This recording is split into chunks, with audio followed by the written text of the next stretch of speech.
wondering. Okay. So we are live now and we are starting officially. So I would like to welcome everybody. We have with us now around 33 participants and we are live on Facebook, so everybody can watch us there as this link is private. And we are very happy to showcase the 8 finalists. So after 4 days of hard work, we selected today, a couple of minutes ago, 8 finalists to join and to pitch in front of you. As you all know, the Berytech e-Hackathon was organized by Berytech and supported and co-funded by the Kingdom of the Netherlands. And we are very happy to have experienced this hackathon, since it was the first time that we do an e-hackathon, and we could see the motivation of the teams and their hard work. Many of them did not sleep to be able to present something today.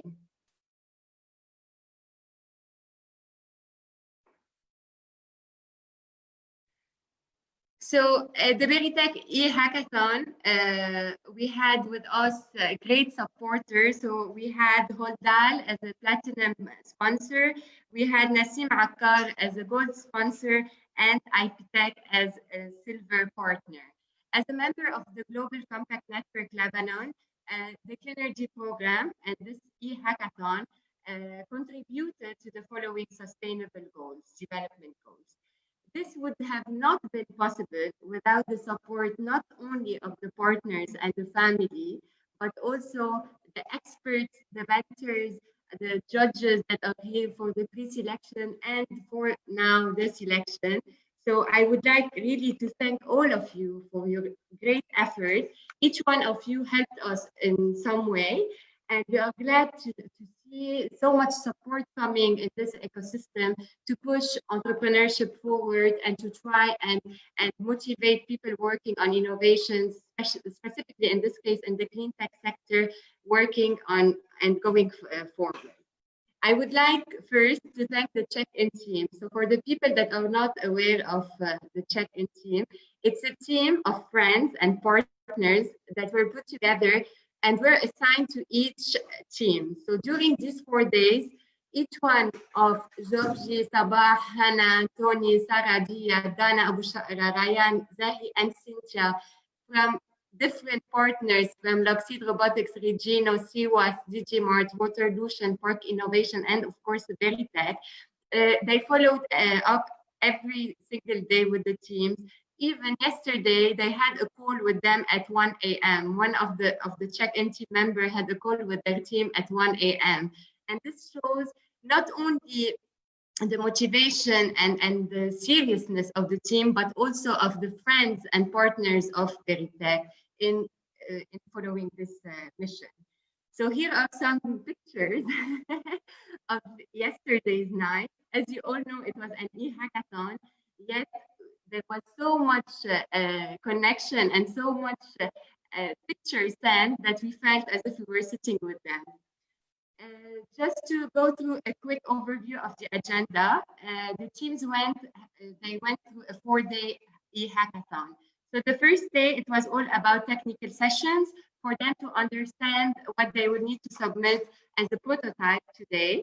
And the second day, it was all about the business sessions. So they took 2 workshops regarding business for them to be able to develop their business model. The third day, it was a one-on-one pure hacking day. They got the opportunity to sit with marvelous experts in the clean tech sector and in the technical field, and of course in the business, to support them develop their idea and move forward. So I would like to thank all the trainers. So we have Andre, who from Entrepreneurgy, who followed the teams yesterday and gave them a pitching session. Regarding the business sessions, they had a lean model canvas session and validating your assumptions with Joël and Nicolas, Joël and Amir. And regarding the technical sessions, it was Nicolas, El-Khouri, Jad Ritani, and Wael from Berytech that provided these trainings. As I told you, each team sat with a field expert. So I would like to thank Anwar El-Shami, Mario Graeb, Jules Hatem, Dunya Aldik, Jessica Abed, Rani Al-Ashar, and Dr. Nadim Farjalla.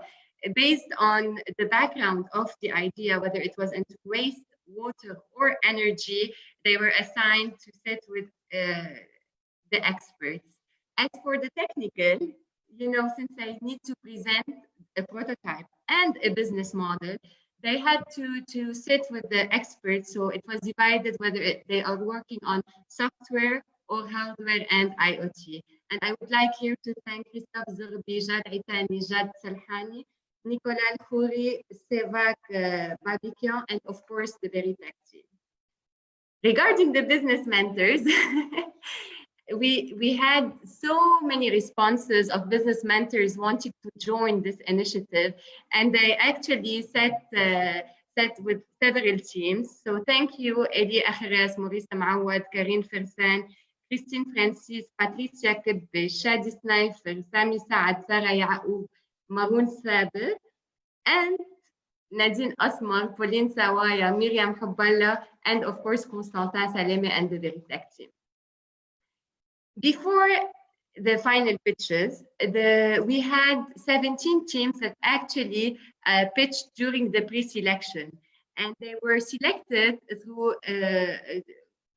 from the jury member that selected them. Donna Jaja, she was in Canada. She is actually in Canada, and she had to log in at 8 a.m. to judge the teams. So, and we had Sevak Babikian, Reem Asad, Victor Ibrahim, Constantin Saleme, and the Berytech team as well. A big thank you, and I think it's the last thank you for the Berytech team, because without them and the technical team, they've been here for the past 4 days, even with the road blog and everything, they still managed to come and to work all together for us to be able to deliver till the end. I would like now to introduce Maroon. Maroon, do you want to share something with the teams, like a small word before we move forward? Maroon Chamas is the CEO of Berytech, and I will leave him now.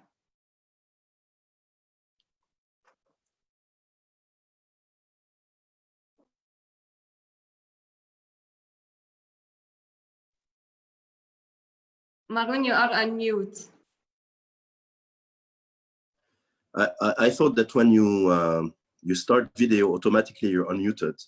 Okay, so thank you all for, thank you, Joe, for the introduction. Thank you again for all the jury, for the sponsor, all the sponsors that participated, and of course, our main sponsor, the Embassy of the Netherlands.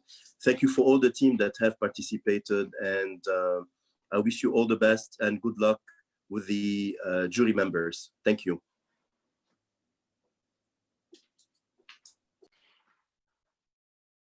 Thank you, Maroon. So now I would like to share with the teams some numbers, some interesting numbers regarding the e-hackathon. So as you all know, it was all about innovations in the cleantech sector, specifically in waste, water, and energy. We had one team working on transportation as well. We had 21 selected teams that went through this 4-day virtual e-hackathon.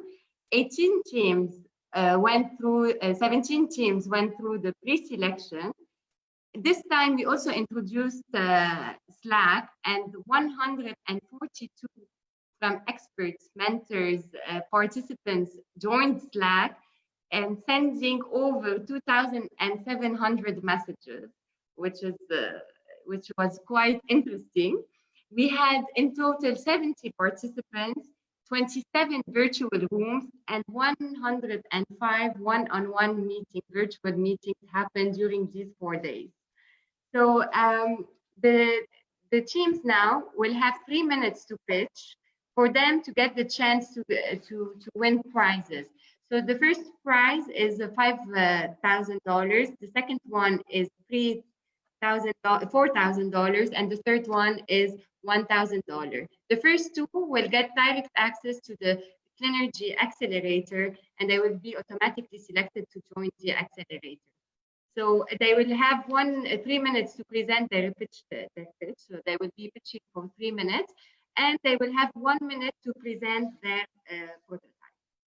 I would like to thank, last but not least, the judges, the final jury. So we have with us Dr. Najat Saliba. Dr. Najat Saliba is the director of the Nature Conservation Center at the American University of Beirut. We have Joanna Sayer. She's the Associate Director of Engineering and Planning at the Lebanese Center for Energy Conservation at CEC. We have Toni Issa, Vice Chairman, Dr. Toni Issa of IPT Group and President of IPTEC. Selim Shami, Investment Advisor from Fondation Jan. We have Noor Abu Adal. She's handling the Family Office, Impact Investment and Private Equity at Holdal. And we have Salah Tabbara. He's the co-founder of the Nassim Akar Wind Farms project and general manager of Infratech SAL. And of course, our dear Maroon Shamas, who's the CEO of Berytech, among many other titles. Thank you all. And now I will leave we will be starting the final pitches. We will go through alphabetical order. So we have 8 teams that will be presenting, and we will start first with BAT. They changed their name to BAT. So BAT, can you please unmute yourself and put your video on?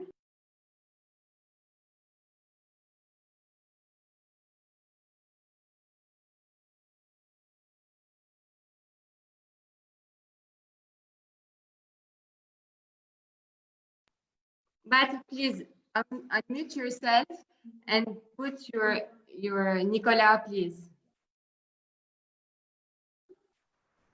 Battery in English. I'm French educated. So hi, Nicolas, please. Hi. Unmute yourself. We can hear you. Do you want to share your screen? Definitely. You have 3 minutes. Please be careful. We will stop you at 3 minutes, okay?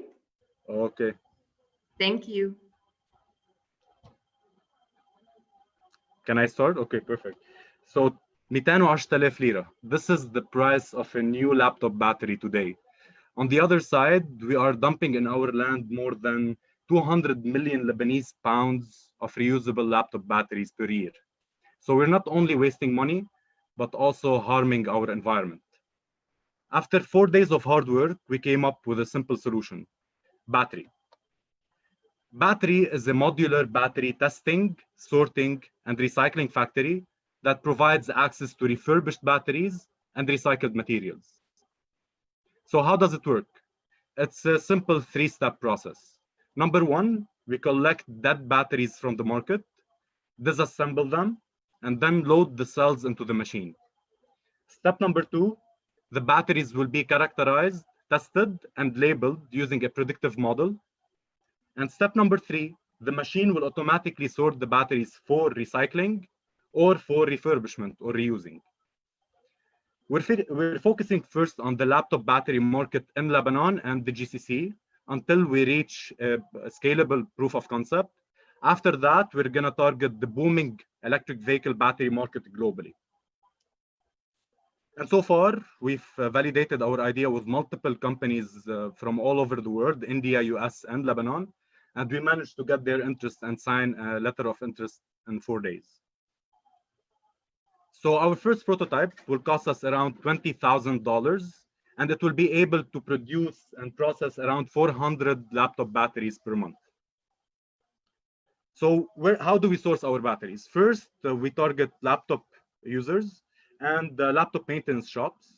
We buy from them the dead laptop batteries, and then we recycle them and process them. And finally, we can sell the refurbished batteries to the laptop users and the raw material to the recycling facilities. For every 2 dead laptop batteries, we will be able to produce 1 refurbished laptop battery, and we can sell it for 30,000 Lebanese pounds. And the raw materials that we can get out of 2 dead batteries would be around 5,000 Lebanese pounds. We definitely have competitors that have really advanced facilities and technologies.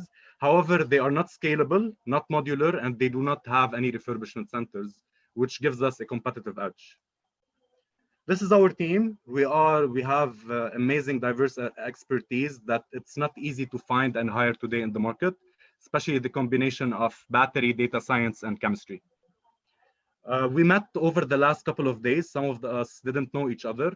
We created the idea, the prototype, and all the processes along with the product requirement document. And now the next step would be to finalize our first prototype to prove the concept. After that, we're going to start selling refurbished battery while doing some R&D to improve the throughput of our machines. And finally, we can scale and start selling our refurbished batteries. And why not franchise this model all over the world? In order to reach our first prototype, we need 6 months of work and $50,000 of funding. This is it. Reuse, recycle, and reset. We are Battery. I would like to show Battery. Okay. Perfect. Thank you. You have now 1 minute to present your prototype. And for the judges, you have now on Google Drive, you have your Excel sheet where you can put the grades. Please just note a simple note. Battery is actually rebat. So just, okay. So Nicolas, you have now 1 minute, okay, for you to present your prototype. Okay, thank you. So basically, the things that we built during the last couple of days, number one, this is the monitoring circuit. So it includes voltage meters and current sensors along with the Arduino. This is basically where we test and collect the data from the batteries. We send the voltages, current, and temperature into our software. The software has a machine learning model that predicts. Yes. Sorry, can you stop sharing your screen so that we can have you? Yes, definitely. Sorry okay, thanks. Yes, so this one here is the monitoring circuit, and it will send the data to the software, and the software will be able to predict when the battery is going to fail. Now, a refurbished battery will look something like this. So this one, for example, I will be able to power my Wi-Fi router in case of any power shortage. We also, you can see here a video, a small video that shows you a demo of our solution. 1 second. So this is, okay, usually demos take time, my bad. Okay, so here you can find like how we are collecting data from Raspberry Pi, Arduino, and all the sensors. This is it for me. Please, I would love to answer any questions you have. Thank you, Nicolas. I will ask you now to stop sharing your screen. Yes. And we have now 4 minutes of Q&A with the judges. So any of the judges would like to ask Nicolas a question? What is the lifetime on the refurbished battery? The lifetime would be around 1 year. And has this been tested? No, not yet. So basically, this is based on our experience that we have in batteries, which is around 5 years of R&D.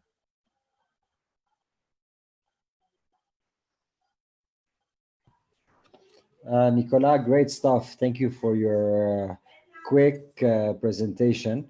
I have one general question for you. So you based your research on what technology? Because you're going to be recycling lithium batteries as well. Are you following on Japanese technology or American technology? I mean, what's the basis of your research? Yes, definitely. So the premise here is that we're not going to recycle the batteries and extract the full raw materials because we don't have expertise to do that. But the basic thing that we do, that we're going to do, and that gives us a competitive advantage, which is the refurbishment. So testing the batteries, whether they can be reused or not. Once we do that, we will be able to shred all the batteries that are recyclable, and we can sell this shredded, if you want, raw material to other more advanced recycling centers in order for them to process them, because they already have like a huge lead on us in terms of R&D. Does that make sense? Eventually export them, yeah. Yes, exactly. But it will be less harmful to export because battery freight is really not dangerous. You said that the cost of having one battery refurbished is around 30K Lebanese pound. The sales, if you want. This is, yeah, but what is okay? So your intent to sell it at 30K. Exactly. Okay, and what would be the unit cost to have it ready to be for sale? So what is what is your cost in transforming the old batteries into refurbished?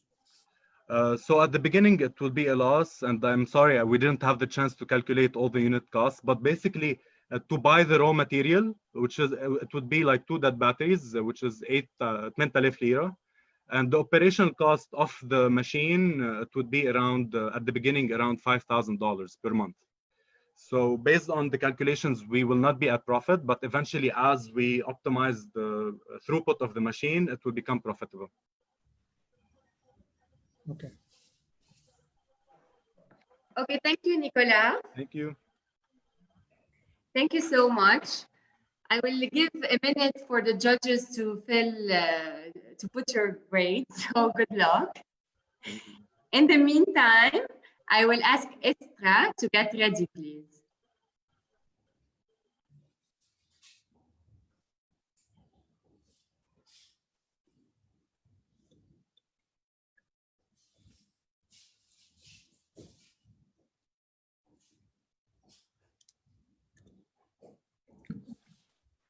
Hello. Yes, we are ready. Hi, Mark. Please, I will ask you to share your screen and put on your camera. Okay, just wait for a few seconds.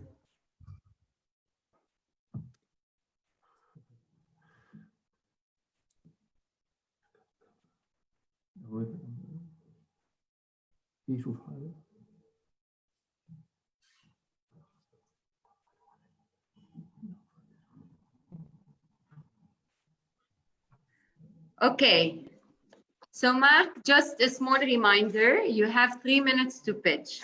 I will stop you. I will have, unfortunately, I will have to stop you if you exceed the 3 minutes. Okay. You can start now. Okay. 500 lira. What can you do with 500 lira these days? Today, practically nothing. But would you believe me if I told you that a 30-kilogram bag of chicken manure costs 500 lira? You may be asking me, why is it this expensive? Well, it's quite simple, actually. Since these untreated wastes are riddled with pathogens and weed seeds, which cause the crops to go bad, and we need later the farmer to counteract these problems with pesticides, and which are known as carcinogens. The clear alternative, although, is organic fertilizer. Organic fertilizer, on the other hand, costs $10 per 20 kilograms, and it is often to need to buy it, you need to get the USD in Lebanon, which is posing a large problem these days. Thus, the farmer has no choice but to sacrifice the quality of his products for the sake of money.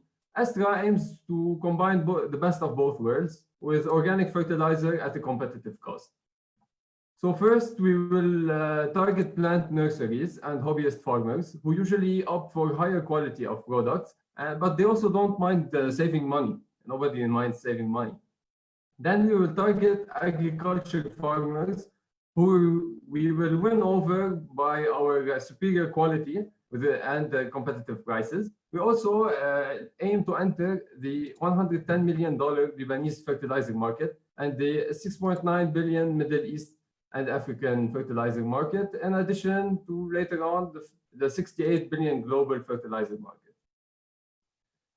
We will be paying farmers for their animal waste, which we will treat in our machine to create high quality organic fertilizer, which we will later sell to nurseries, farming shops, and farmers.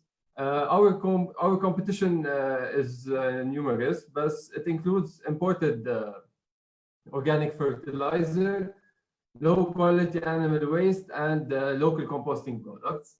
What differentiates us is that our technology is relatively new in the region, and it is faster than traditional composting methods.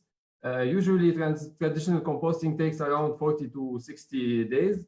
Our composting method takes 21 days. Through our data collection journey, we secured a partnership with the Straw Hat Garden Community and the Gemailat and Bionor farms, which will help us test our product and even sell our product.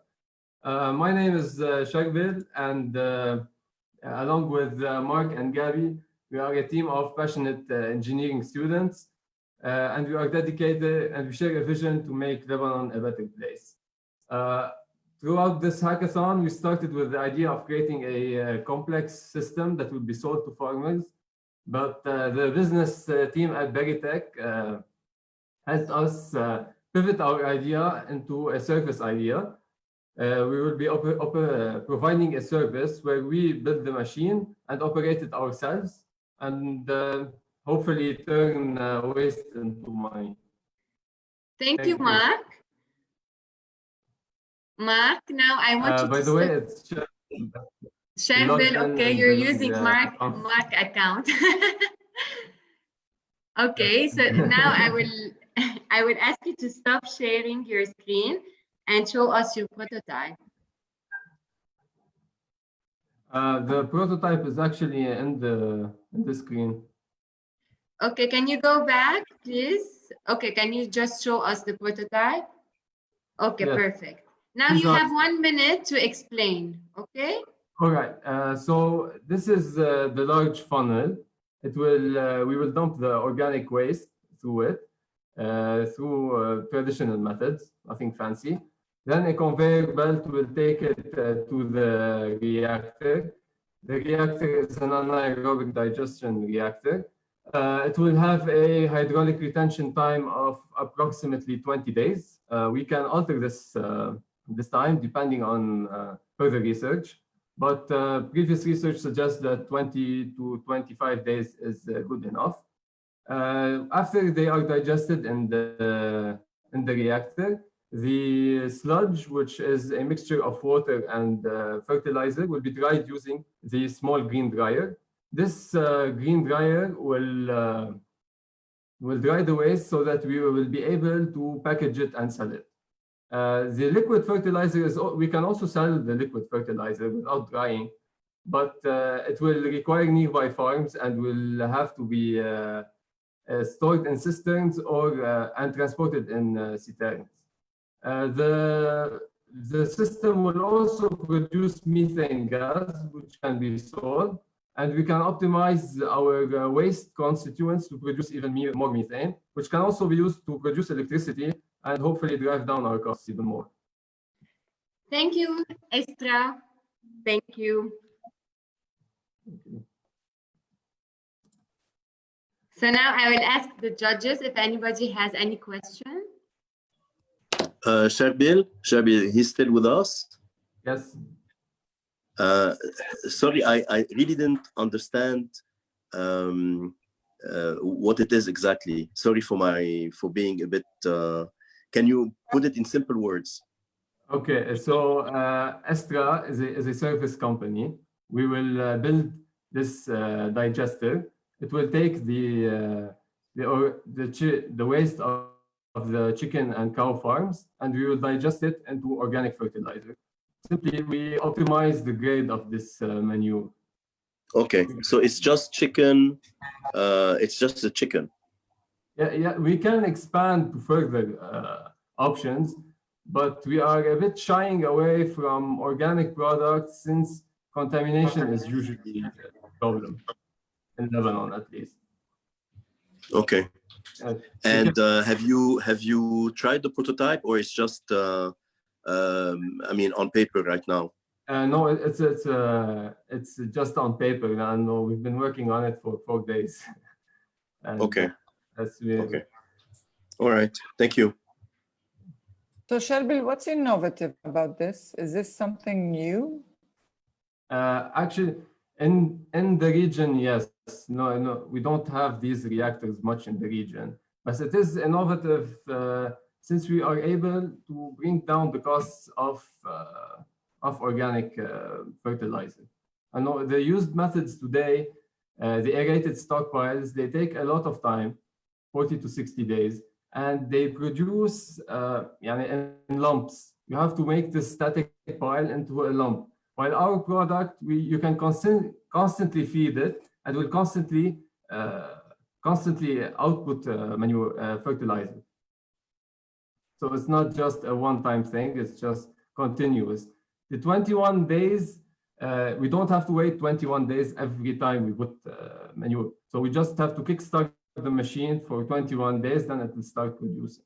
We can also... Sharbil, just a second. I mean, I'm sure that you've done some testing or you have some certitude that this is going to work. Otherwise, you wouldn't, do all of this, right? Yes.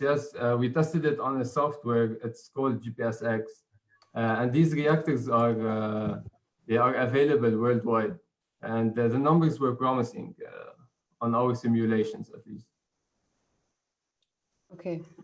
What's the? Are we talking a mechanical mixing? I can see from your prototype. Yes. And the other question is, I'm wondering about the business model. So how much you're going to pay for the input, and how much you're going to resell it, and whether you need to add other ways to make it more dilute to have a good dry solid level, whether you need to bigger reactors. I don't know if you looked at the business case of it. Yes. The mixer is, we use the mixer. We can avoid using the mixer if it's just a plug flow reactor. So it's just a tank. If we want to produce only, if we want to use only manure, one type of manure. But if we want to optimize our, which we hope we can do so, if we want to optimize our production and to produce even more methane, we need a mixed production system. So we need a mixer. So this is why the mixer is available. And in terms of the business case, so because you're telling me that the methane and the electricity and heat production is a secondary thing. So your business, your model is based on the revenues from the feedstock and selling the digestates. Yes. And I'm just wondering, with the high capital cost of the system, or is it going to be a business model that is feasible? The reason we didn't include a generator in this model is actually thanks to the Berytech team. We tested it out and simulated it. At first, the production of electricity does not justify the cost of the generator. So we start the system using just a digester, and we start producing fertilizer. Once we gather enough capital and we are an established company, we can start expanding this and install a methane purifier and a generator. Okay, and as the figures, as our business figures show, at least a rough estimate, we are able to produce around we input 1.5 tons into the machine of organic, waste, of chicken waste, and we can extract approximately 1.1 tons per day of fertilizer. We will sell the methane at first for somebody who's willing to buy it, but we will later integrate it into an electricity system. You'll sell the methane or the electricity? Both, actually. Then we can purify the methane to sell it at first, since we don't want to put a lot of capital into the project, and since it is burdensome for the dollar these days, so we don't want to bring an electricity generator right at the start. Sharbil? Yes. Thank you. Your time is up. Thank you. So thank you so much. Something. You have 10 seconds. So that our waste doesn't go to waste, please help this project. Thank you. Thank you. Thank you, Estra. So now I will ask Hadir to get ready while the judges are putting grades for Estra. They are grading Estra. Sorry, what was the name of this team? Estra. E-S-T-R-A. Estra. Okay. Yes. Hadir, are you ready? Yes, just 1 second. We're sharing the screen now.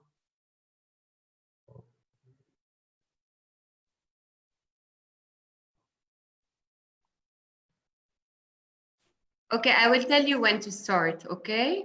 Okay. Did you put your camera on? Yes, but I'm using 2 different laptops, one for the camera and one for the presentation. Okay, perfect. So the judges, are you ready? Can they start? Okay, perfect. So you can start now. Hi. Okay, so in 720 hours, a person can audit all courses of a master's degree, read 102 books, 2 articles, and the menu, or even watch Friends 9 times. But if you are a Lebanese, you are stuck in traffic for those same 720 hours yearly. The daily commuter spends a huge amount of idle time driving their cars, while means of public transportation, like buses, are empty. According to the survey we have conducted, for which we have received 269 responses, only 30% of the Lebanese population occasionally uses public transportation. According to the responses, the reasons for that are lack of safety, accessibility, and reliability. Hadir is a platform that aims to tackle the 3 main constraints of public transportation with a very unique mix of a new Uber and a franchise-like model. When a bus owner decides to join Hadir, we will help them transform their bus into a Hadir bus by adding an onboard live GPS tracking device, monitoring camera and deep learning, air conditioning, free Wi-Fi, and safety standards. Through this transformation, we provide the passenger with a safer and more convenient means of transportation. While with our online application, we will provide them with reliability and accessibility. We have estimated our market size to be at 200 billion LBP with 4,000 potential bus drivers. The current market is segmented as follows: portion of the university students, foreign workers, people who cannot afford a car, and obviously most of the users are males. With Hadir, we aim to disrupt the market and make public transportation in Lebanon a solution for all university students, young professionals, and even kids and elders. In our early phases, we will be opting a revenue sharing model. We take 20% a cut from each fare. Later, we will be adding advertising revenue as our secondary revenue stream. Hadir team members are Elio Haddad, handling outreach and communication, Toni Issa, product management, Michel Ghale, strategy and operation, and myself, Boutros Karam, financials and growth. Now let's have a look at our app, and we'll take you on a trip at Hadir al-Bosta. So just 1 second for me to open the demo.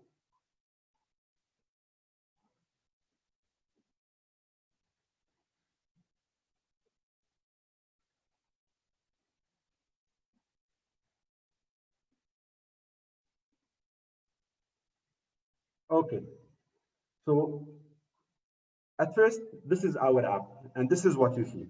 We will move right in and skip the login or sign up process. When you open our app, first of all, you'll see a map that pinpoints your current location. As you see on the map, there are different locations of bus stops. These are the bus stops near you. You first start by choosing your destination, for example, Daura. When you choose Daura, it will show you the bus stops in Daura, after which you choose the bus stop most convenient for you. When you choose the bus stop that you want to go to, the app will directly take you back to your current location and show you from which bus stops buses will go to Daura actually, and then you can choose the closest one. When you choose, the app will show you who are the buses that will pass. For example, Ma'allum Khattar, with a bosta called Zalim, will be passing through your bus stop. If you would not like to go with Ma'allum Khattar, you can choose next, and then you can see Sit Alia with Jarboua. إذا ما أجا ظالم تجي Jarboua. And then after you have chosen your bus, you can press on the take me to the bus stop, It will give you direct location on how to move to get to your to the bus stop you have chosen. And this is Hadir. Thank you. Thank you, Team Hadir. Thank you. Any questions for Team Hadir?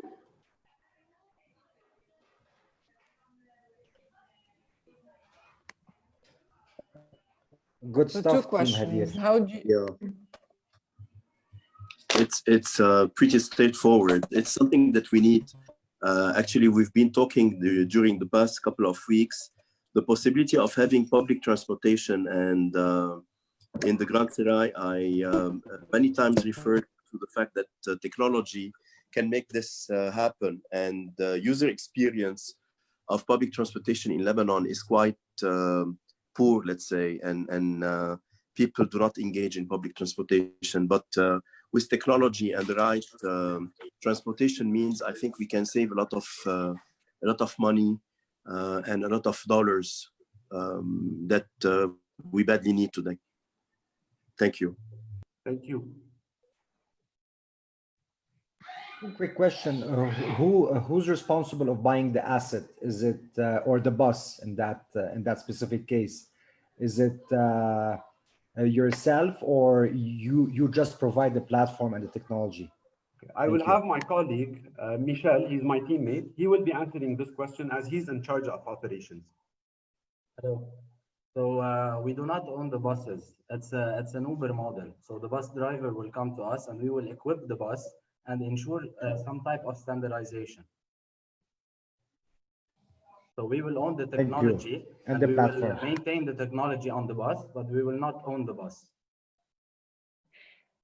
Dr. Najat, you wanted to ask a question because I saw you unmute yourself. Yes.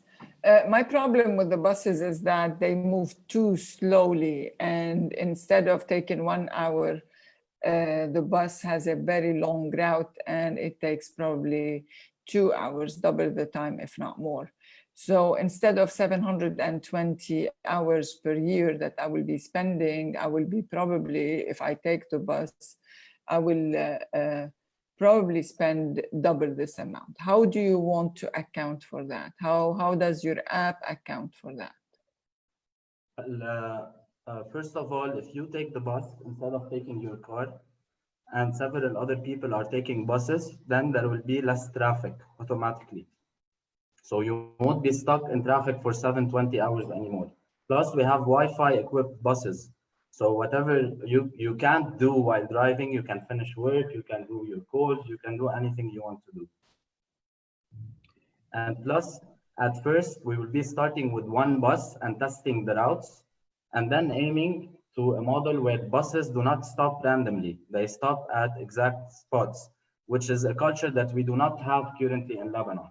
So we're working on that to make the roads easier for passengers and faster for buses as well. I'm sure that it's your idea is, and you have another people teams who already tried to do already. They have created an application many years ago. I'm sure that you are aware of this. Of course.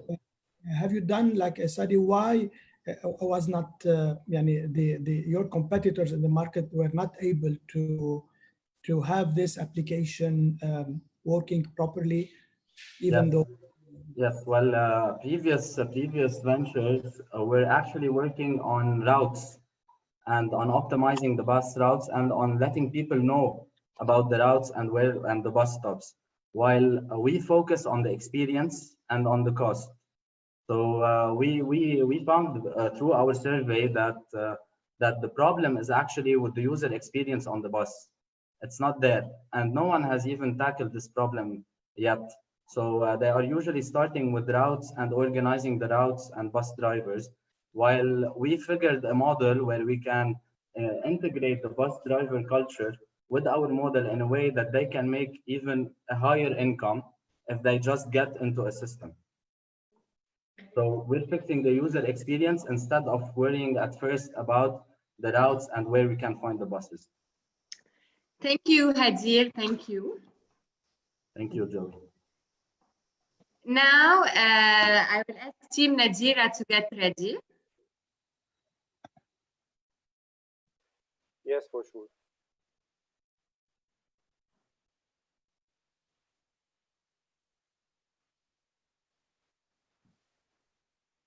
Rabia, wait until I give you the green light, yes? Sure.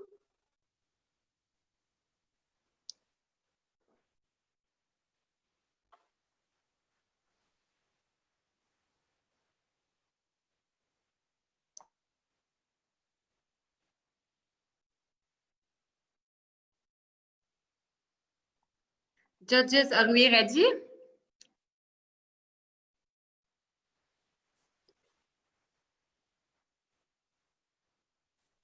Okay. Yes, ready. Okay. So, Rabia, you have 3 minutes, okay? Okay. You can start now. Thank you very much. So thanks a lot for having us. As you know, Lebanon has a unique ecosystem, beautiful nature, very varied in terms of nature variety in a small geography. However, we're restoring this. We have more than 1,000 uncontrolled dumps in Lebanon, and we have no solution in sight. 90% of the waste that we generate in Lebanon end up in unsanitary disposal sites, and that's a very, very large number. If we see the impact of this, we have impact on the health, environment, economy, image, and reputation. We're paying $1 billion per year for waste mismanagement in Lebanon, whereas we should be paying at a minimum half of that. The government has done nothing. They are been in a paralysis for the past 5 years on this topic. They've been putting or hiding waste in unsanitary landfills, temporary landfills, and they are running out in the next few months. They will run out in the next 3 months. If you look at the private sector players, we have a lot of them and a lot of private sector players. However, they are working on part of the value chain, and they are not integrated and offering an integrated offering. Hence, Nadira, our team has been working on solid waste management for the past 5 years. We've been looking at this in a lot of details, hoping to reach where we are today to be able to propose a solution that can change this status.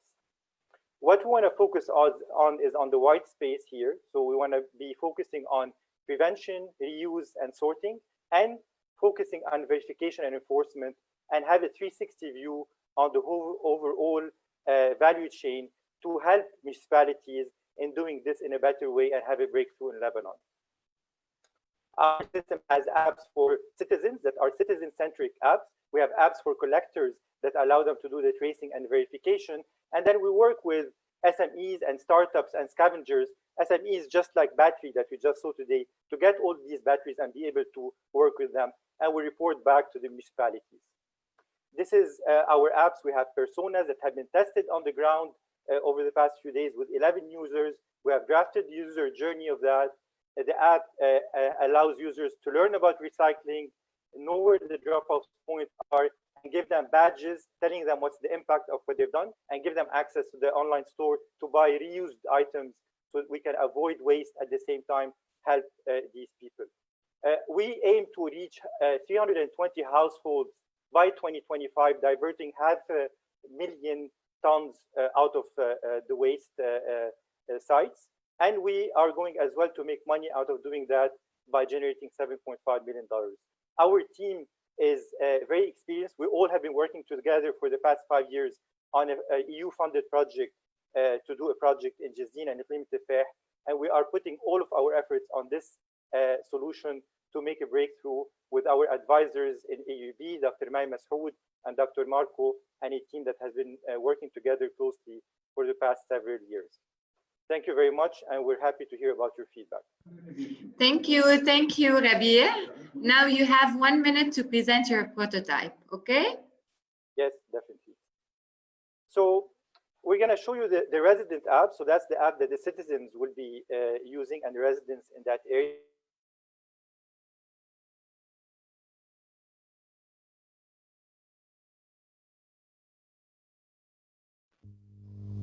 It's 6 p.m.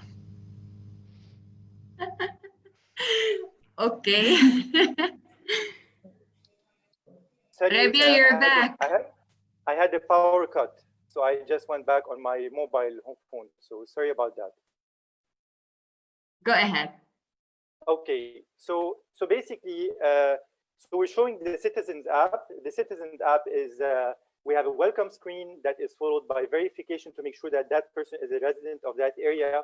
That is followed by a screen that shows based on where they are, if they need to learn about sorting at source and recycling, they will have pop-ups that will help them around that, in addition to having other features that we're going to be talking about right now. So if you go on the Learn, you have videos, you have gamification, just like Fruit Ninja, where you are able to actually learn how to sort at source in a gamified way that's actually user-friendly and easy to use. Then we go back to getting badges to tell them how many tons of waste have been diverted, greenhouse gases avoided, and how much have been saved for the municipality. Then we can go to the drop-off points, know where the drop-off points are,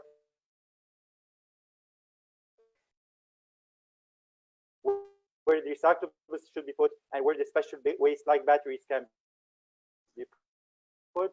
Or we can go and do a request pick does that in that region, and then finally they can know where. Thank you, Rabia. Actions are where there are points where they can exchange them doing a good job with some material. Thank you very much. Okay, so now let's go over the judges. Thank you for your presentation. I have a quick question. You say that you've been working on that for the past 5 years? Yes, that's correct.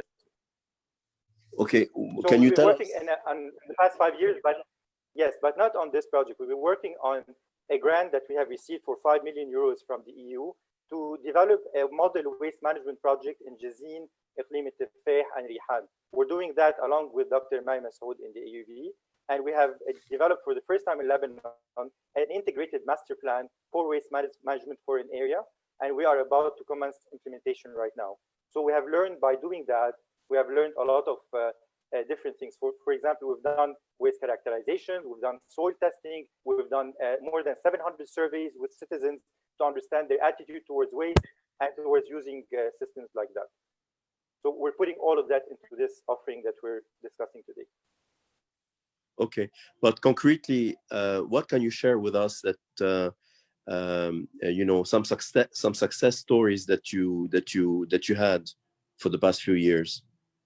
So the great success story is we are able to work with local governments and municipalities to push sustainable solutions for waste management. And we have built a very high trust with the municipalities there. Actually, in fact, these are going to be our first application. They are going to deploy the app and the service that Nadira will offer to supplement the project that we are completing together with them.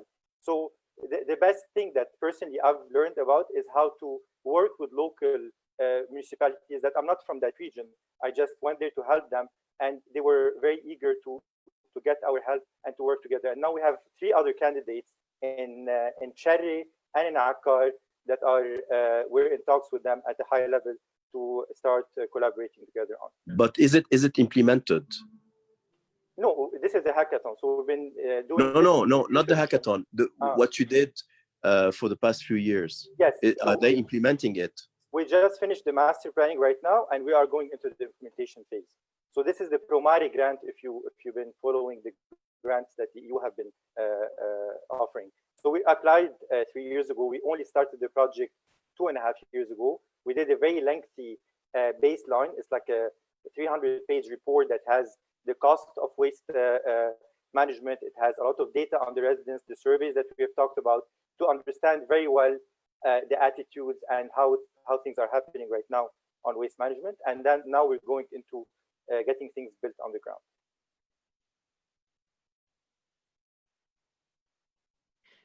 Okay, thank you, Rabia. Any of the judges want to ask one more question? Sorry, so for me, it's a little unclear. First of all, thank you for this great idea. I think recycling is key. How are you collaborating with the key stakeholders when it comes to Arc-en-Ciel? I wasn't clear about that. Sorry. So the other stakeholders when it comes to recycling?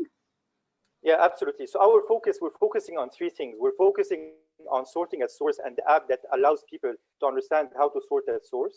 Number two, we're focusing on tracing. So we are doing the tracing part to make sure that when people are actually putting a bag on the outside, it's being traced to know if they are sorting well or not. And we're enabling everything else by service providers like Arc-en-Ciel and other entities that will come and do the collection, because Arc-en-Ciel are into collection or they are into medical waste. So in case there's any medical waste, they'll take care of that. So we don't want to go and replace the existing stakeholders. We are a platform to enable them and take the whole ecosystem to the next level. Okay.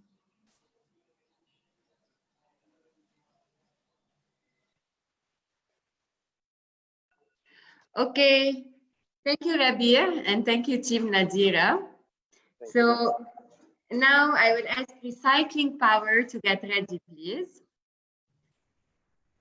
And in the meantime, I want to congratulate you all because you did a great job in 4 days, and it's not easy to be pitching on in front of your laptop. So I hope you're enjoying the experience as much as we are, because we are indeed. Hello. Hi, Hanan. Hi. Hanan, if you want to share your screen, please do.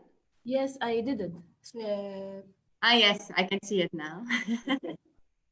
Okay, just give me 1 more minute to make sure that the judges are listening to you.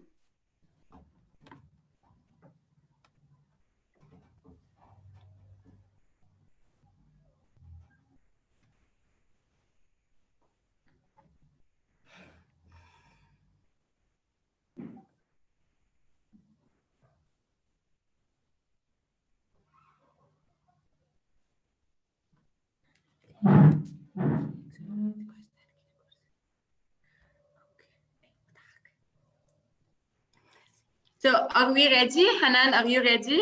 Yes, I am ready. جاهزة. Okay. يلا, you have 3 minutes. 16 كلفة قال بلبنان المطاعم عندها مشكل تأمين معايير النظافة بمطابخها.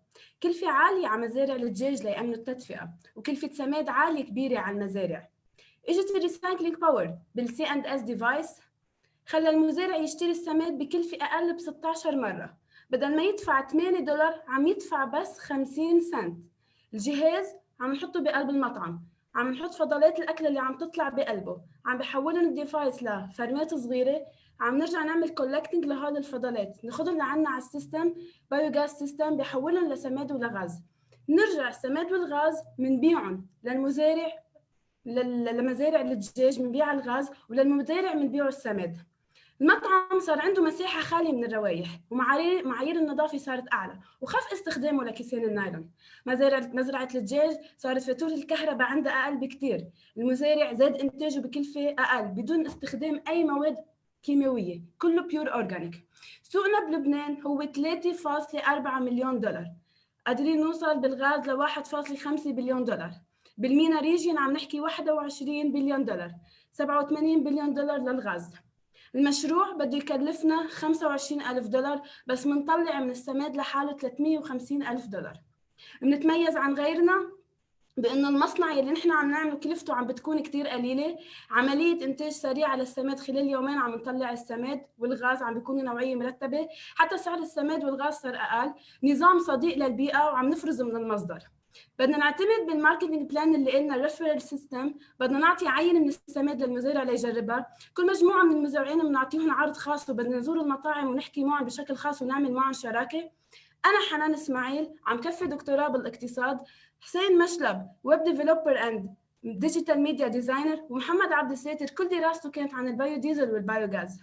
قدرنا بهول ال4 أيام نحول فكرتنا من بروتوتايب مرسوم على ورقه لديفايس قادرين نستخدمه. نهار الخميس من يومين طلعنا على بيت مرة، قدموا لنا الايكو بورد لنعمل جهازنا، مرقنا بعده مراحل لنطور هذا الجهاز. مثل ما نكون شايفين بالصوره، من رسمه بالورق لجهاز قادرين نستخدمه. بهول ال3 أيام دقينا للعالم وحكينا معهم وقدرنا نوصل ل4 مطاعم يحطوا الجهاز عندهم. اهتموا اكثر بس عرفوا انه اخذين بعين الاعتبار كيف مقسم الجهاز، وانبسطوا بفكره القسم المخصص للميديكال ويست اللي بيساعدنا فتره الكوفيد 19.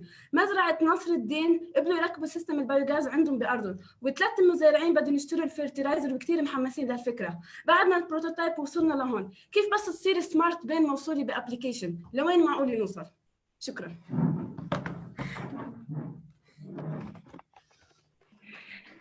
حنان كان بعد عندك 20 ثانية. شايفتك عم تطلعي على التايمر. ثانك يو حنان. هلا عندك دقيقة تتقدمي البروتوتايب تبعك. اوكي حنان، بس رح اطلب منك اذا فيك توقفي الشير سكرين بليز لنقدر نشوف البروتوتايب. ثانكس. اوكي، you can see me now. اوكي. الديفايس اللي قلنا هو هيدا معمول من الايكو بورد. هون بنحط الاورجانيك سيستم، بهالطريقه حولناهم لقطع صغيره، بس يفول السطل اكيد هيدا معزول روايح بنشيله وبنفضيه. هون عم خصصنا هيدا السيستم للميديكال ويست، قادرين نكبهم كرمال الكوفيد 19 بكل بساطه بنضغط بنشيلهم، وعلى هالميله عم نحط التنك والازاز. بعد في بارت ثالثه يلي هي كيس القماش يلي معمول المخصص للبلاستيك وللورق. هيدا عباره عن شليخ شلاخ بكل بساطه بنقدر بنشيله بنفضيه وبنرجع بنعبيه عن جديد بعد ما نغسله. عندنا البايوغاز سيستم يلي هو معمول من التنك، عم نحط بقلب الاورجانيك فود، عم نطلعهم للغاز، بيجوا لهون غاز ميسن دغري قادرين نستخدمه، والسماد قادرين نحطه بقلب الارض دغري للمزارع يقدر يستخدمه. هيدا الديفايس تاعنا وهون نحن. شكرا لكم. ثانك يو حنان. يعني عملتي هيدا الشيء ب3 أيام 4 أيام، so it's very interesting. وهلا I will leave the judges. If you have any questions, please feel free. حنان, it's an interesting model. بس بدي اسال few questions. انتبهتوا شيء على الباسترايزيشن لانه عم تاخذوا اورجانيك ويست من كذا مطاعم، يعني في هذا الكوست اللي بده يزيد عليه للباسترايزيشن. هذه one point. ثاني سؤال كان بدي اشوف هذا الويست اللي عم تاخذوه من المطاعم بدكم تدفعوا حقه ام المطاعم رح يقدموه، ام المطاعم رح يدفعوا لكم حقه؟ وكمان لانه عم تاخذوا من المطاعم وكذا سورسز، في عندنا مشكله الكواليتي اوف ذا فيرتيلايزر، بيكون في كروس كونتامينيشن، بيكون في بلاستيك، بيكون في كيس، بيكون في سو في شيء عم تعملوا تو تيك كير اوف ذس. واوفرول كبزنس موديل بس كيف عم تعتبروا الريفنيوز من وين، والغاز اللي عم بيطلع للمزارع تيستعملوا اون سايت. اوكي، بجاوب على كلهم صح؟ سوري كان فيك many questions. حبلش من اول ستيب اللي احنا حطينا هيدا الديفايس عندهم. اول شيء الديفايس معمول من الايكو بورد، يعني اوريدي بيت ميري قدموا لنا الايكو بورد، فهو من مواد معاد استخدامها. فالكلفه نحن بس عم نحطه بالمطعم، عم نقول له دوروا انت، خذ استعمل الكهرباء يلي عندك، انت اهتم بنظافته. وبخصوص فينا نحن نقول له اشتريه منا، بنصير نحن نشتري منه الويست اللي عم يطلعوا، او بنعمل معه طريقه انه نحن عم نشتري هذا الاورجانيك فود. نحن عمليا بس عم ناخذ منه الاورجانيك فود، يعني التنك والبلاستيك اللي عم يطلع هو بيقدر يبيعهم لمين ما بده. اوكي، نحن عمليا بهمنا بس الاورجانيك. حنتعامل مع كولكتنج تراك، هو شغلته يصير يبرم على المطاعم. يعني مثلا نحن عم نشتغل بنطاق ضيع او بنطاق مدن، يعني مثلا نحن بعلبك الهرمي المعروفه والبقاع معروفين ضيع قراب لبعضهم وحد بعضهم، فناخذ مثلا نحن مثلا ايعات او الهرمي او يمكن عرسال او اي ضيعه بلبنان عم نشتغل ضمن نطاق، حيكون مثلا 20 مطعم 30 ل 40 مطعم. هيدا البيك اب عباره عن خزان محطوط بقلبه، نحن بس فرمنا هول الاكلات حولناهم لقطع صغيره، فعمليا بطل ياخذوا مساحه كبيره. رحنا على الكولكتينج على البايوغاز سيستم. هذا البايوغاز سيستم نحن بدنا نعمل بارتنرشيب مع مزارع دجاج او مزارع بقر. مثل ما بتعرفوا بلبنان ما لنا حق نحن نبيع الغاز لطرف ثالث، بده يكون في بيناتنا بارتنرشيب. عم نقدر نحل مشكله المزارع ونقول له استعمل هذا الغاز ميثان بشكل مباشر، استخدمه للتدفئه وللكهرباء عندك بالمزرعه، وبذات الوقت عم ناخذ منه السواد يلي عم بيكون فري اوف جارج، حتى اللاند مش عم ندفع عليها شيء لانه عم بتكون بارضه، عم يعطينا السماد يلي نحن عم نبيعه. حتى مع المطاعم نحن قادرين نوصل لمرحله، بتعرفوا انه في كثير مطاعم هي اصلا اوريدي عندها اراضي زراعيه، يعني هي زارعه خضرتها وزارعه خبارها، فبتصير مثل يمكن عمليه اكستشينج. كيف نحن بنقدر نقنع المطعم انه ياخذوا هذا الموضوع يحطوه عندهم؟ امنا فيه سيفتي. البكتيريا هذا ديفايس مسكر على بعضه، ما بتطلع منه ريحه. كل يومين بدل ما هذا الكولكت تراك يصير يمرق كل يوم لحتى يلم الزباله، نحن صرنا قادرين مثلا مرتين بالاسبوع بيمرقوا وبياخذوهم. اوكي، الاكلات بيقدروا يضانوا بيومين. هلا الديفايس بده تطوير اكيد، قادرين نعمل سمارت بين، نصير ناخذ التمبريتشر، ناخذ الكميه، ويصير موصول بابلكيشن عباره انه هي بتعطينا انه يلا انا فولت تعالوا خذوني. فبصير الجهاز عم متحاكي بواكب التكنولوجيا والتطور. حنان رح اضطر وقفك لانه اخذت كل الوقت for one question. So اللي رح اعمله, if any of the judges have one question, you can go for it. وحنان please let's make sure انه تجاوب. اوكي حنان، انت عملتي ريفيو اكيد للكومبوستينج، شنو التشالنجز، شنو الصعوبات اللي ممكن تلاقوها لحتى تعملوا كومبوستينج؟ هلا هي الصعوبات نحن عندنا شغلتين. عندنا اول شغله من المصدر، يعني نحن بدنا العالم تعطينا الاورجانيك فود لنقدر نحن نحوله لغاز، لميثان غاز ولفرتيلايزر. فاذا العالم بالاساس ما تجاوبت معنا نحن ما حنقدر نعمل، فلهالسبب بدنا نعمل لهم اورنس سيشن ونحببهم اكثر بالديفايس تاعنا. لهالسبب عاطين في كذا اوبشن انه يقولوا لنا بدنا اياه.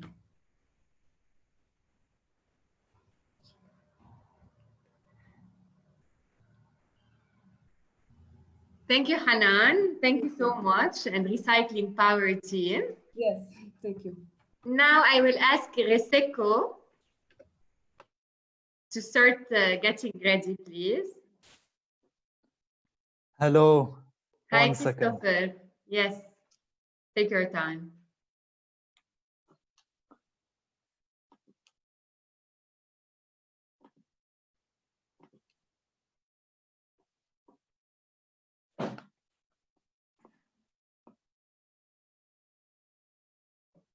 Okay, can you see? Christopher, yes, we can see your screen. Okay, That's great, great. But it's not in, yes, now you are.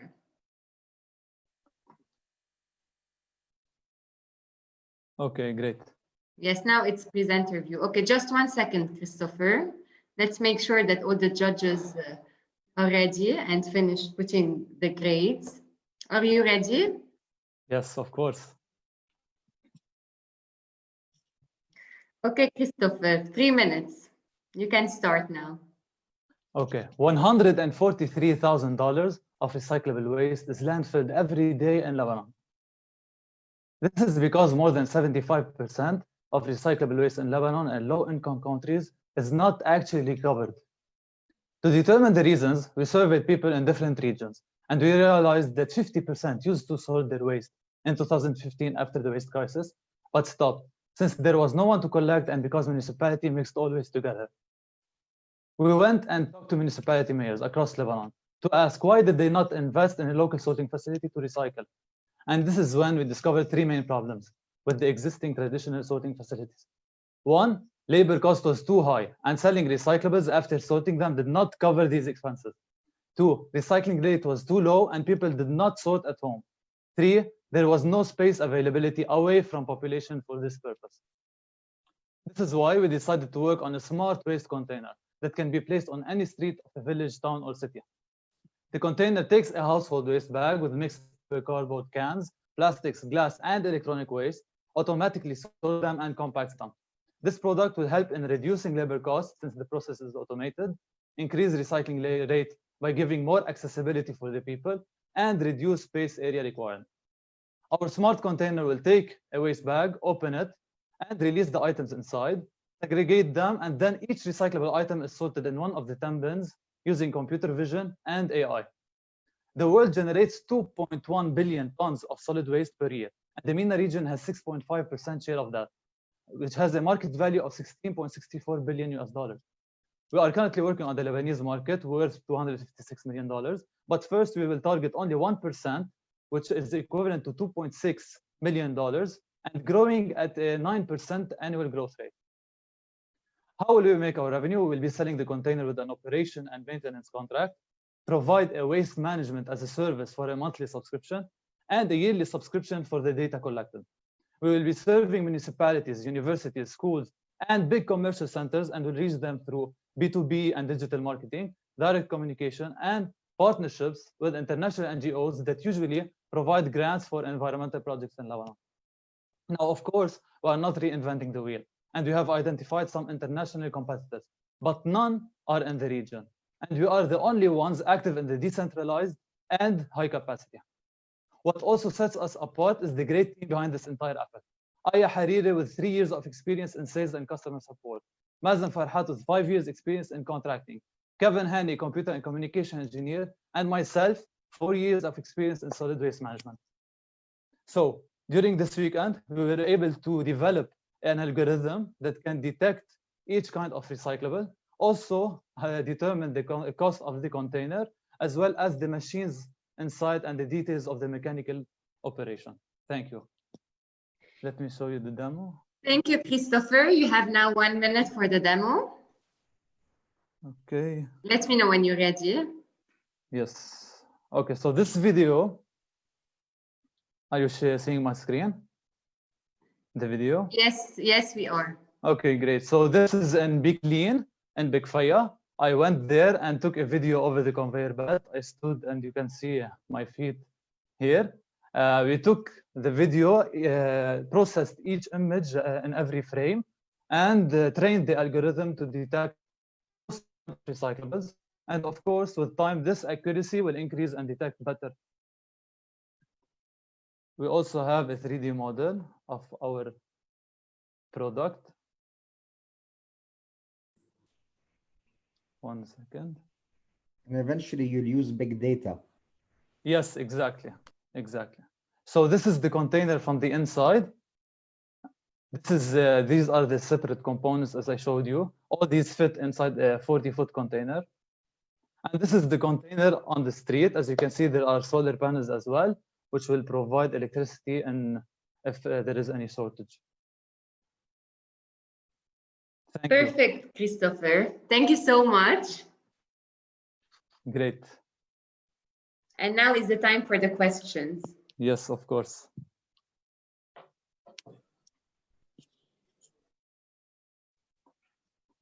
So Christopher, this is Salah. Quick question. Yes. Your customer would be eventually the municipalities? Yes, exactly. Yes. Yeah.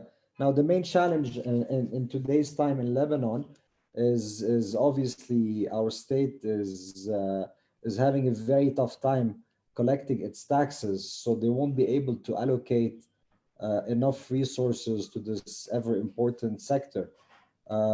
You need to think outside of the box on customers. I mean, do you have any ideas or visibility on where you can deploy this quickly to have a sort of a pilot project? Yes. Okay. So of course we know that municipalities don't have this big budget. So we will target USAID, European Union, and these big international NGOs to fund for a project like this. As a start, we did talk to a lot of municipalities, and actually there were 3 that were very interested. We already started with the project with the municipality. It doesn't involve this AI yet because we need a fund for this, but we did start with the manual sorting process in a very small area just to confirm that it can fit there. So probably we can start step by step with a budget after the other to implement this project. Once we have a success story, maybe others might be interested because this project بعود حقه بعد 3 سنين يعني. After 3 years, the municipality will be able to cover. I'll ask Joey for your contact details. This is super interesting for us. Definitely. Thanks. I will do so. So Christopher, what is your estimated cost for the container? Okay, as an estimated cost, it is around $60,000. It can handle 1 to 2 tons per day. at the minimum to 1 to 2 tons. This is very conservative. We can probably increase it to 3 tons or 4 tons per day. Sorry, how much did you say cost was? I missed that. Yes, around $60,000 plus or minus. This is an estimation. Thank you. One question: if the municipality has already arrangement with collectors, same as Clean and others, so how to coordinate the work? So is it going? It's not going to be like kind of duplication or? Okay, so the municipality currently pays the waste management companies per ton. If they just save this, let's say a municipality has 10 tons per day, they have like 3 tons of recyclables, let's say, just estimations. These 3 tons will be saved by placing them in the container. This way they will save money, plus they will make a revenue from selling the recyclables.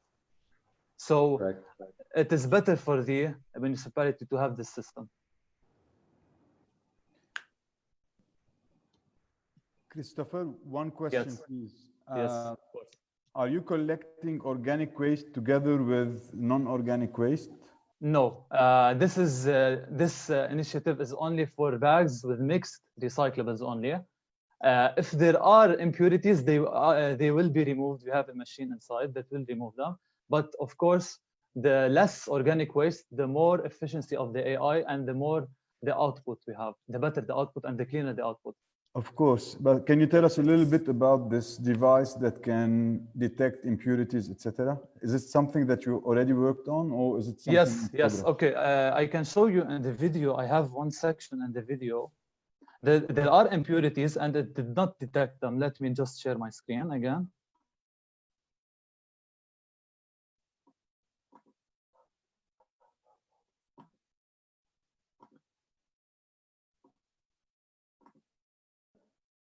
Okay, so this, 1 second, very fast. So at the end of this video, we have, okay, so this part, impurities were not detected because these are not recyclables. Same for the organic part. It will not detect them and will remain inside the system as rejects.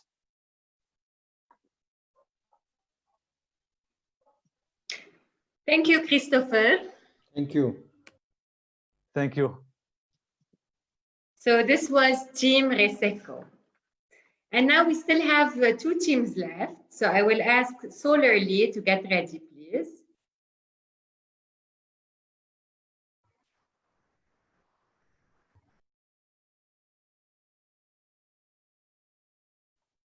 Solarly, Ala? Yeah, I'm here. Perfect. Do you want to share your screen? Yeah, sure. That's what I'm doing right now. Okay, perfect. I think it's there. Yes, it's perfect. Just wait for me to give you the green light, but we can see your screen.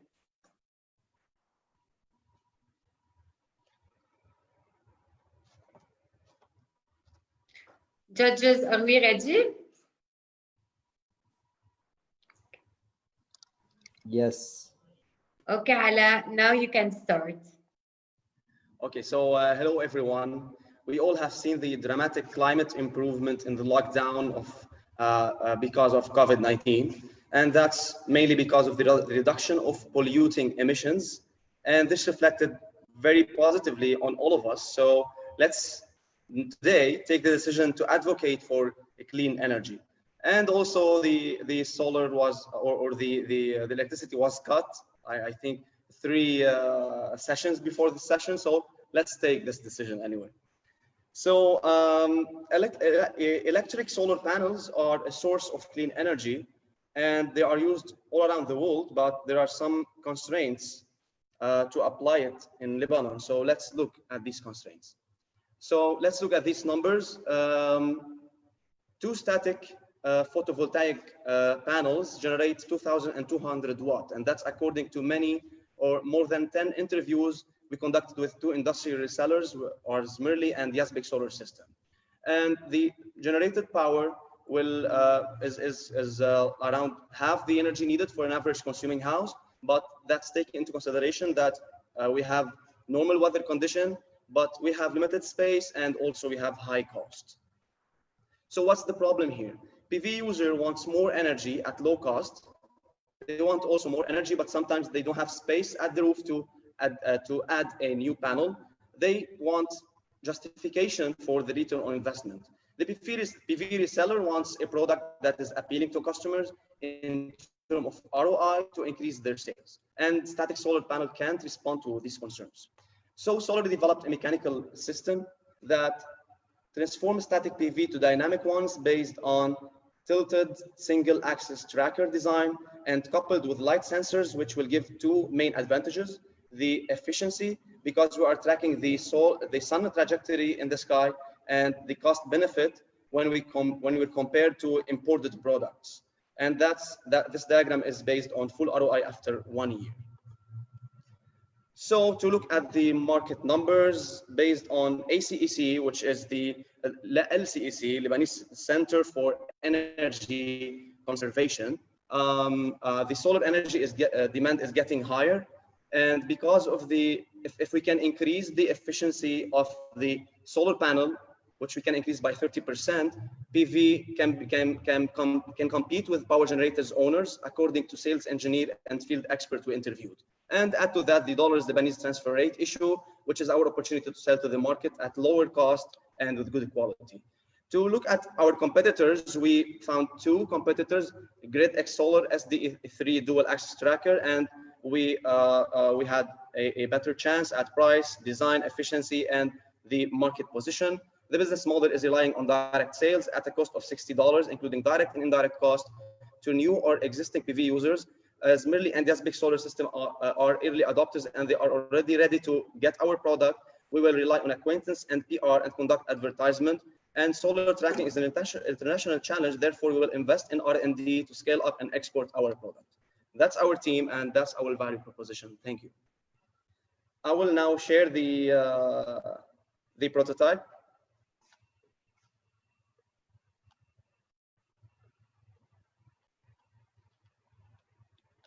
So to let you know, we just started working on this from 4 days, and that's the output. So that's the simple mechanical design we are looking at, and that's a sample. It has to be a solar panel, but that's a wooden block. Now it's controlled, and it detected light from the upper light sensor. So it's going to be perpendicular to the sun. It's tilting toward the sun, and now it's going back because the sun is moving. So I also want to show you the product requirement we developed. And it will be here.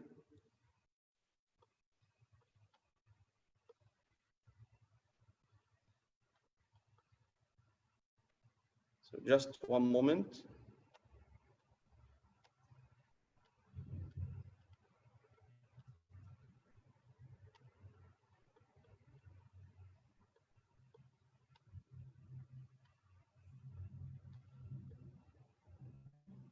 Okay, so, sorry.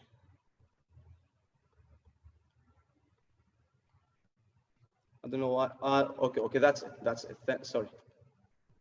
So that's the full requirement that we developed. It's a very complex document which we wrote in 4 days again. So it has all the requirements. And this research published by American Society of Mechanical Engineers, and these will be the assumptions and the requirements. For example, the mechanical system must be reliable. That means substantial maintenance span. The system actuators must be able to move the solar panels to assure a perpendicular angle with the sun. So these are the requirements, and that's it. Thank you. Thank you, Ala. Now we will take the questions. I just have one question. Solar tracking devices become mainstream in the new solar PV development. What is your project different from all the others that are being used on the market? Yeah, based on the market research, we found that there are very, very high cost. And because we want to go into a niche market in Lebanon, we have a big competitive advantage because they are selling the product at $300 and up, and our product is costing us around $30 to $40, and we can sell it at $60 to $70. So that's it. We are making a simple design, and that's what we're doing. We are simplifying the design and selling it at lower cost. So it's also basing on a local production. So you're Yes, maximizing the local production. Half of the product cost is imported, like the electronic parts, they will be imported, but all the rigid parts, the mechanical parts will be manufactured here, and we did that in these 4 days. Good luck. Thank you.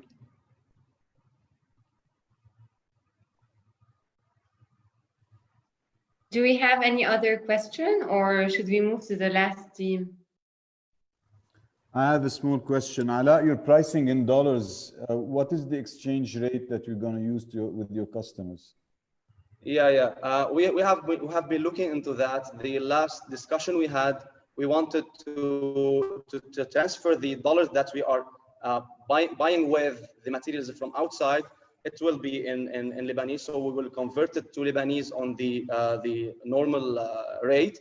But the others, which are materials that are produced locally, we will make this in Lebanese. So we might sell it in Lebanese. That's what the last discussion we had. Thank you. I think what we mean by that, first of all, congratulations on the idea. What we mean is when you say your ROI, I think you said it's 1 year, right? The return on investment for whomever purchases it. Correct? That was what you were saying at the beginning?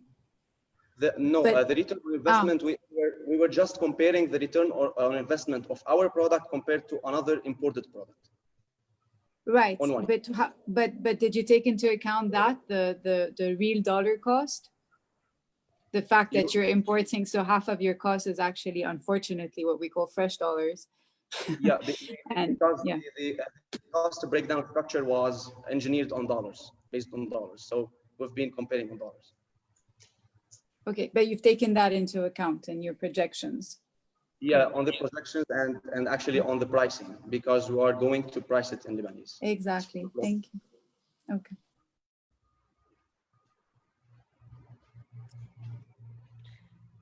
Thank you, Ala. Thanks for you. Now, Hadi is already on. He put his camera. So Team Solas is getting ready. Hello, everyone. You know, while I was watching the presentations of one of the teams, the power cut, it's truly something unfortunate. Yet, fortunately for us all, I'll be addressing that problem and providing a solution that hopefully convinces you all. So let me get started. No, Hadi. No? Let's wait a bit. All right. Do you want to share a screen, or no, you're ready? Me? Isn't my screen showing? Yes, now it's showing. Yes. Okay, perfect.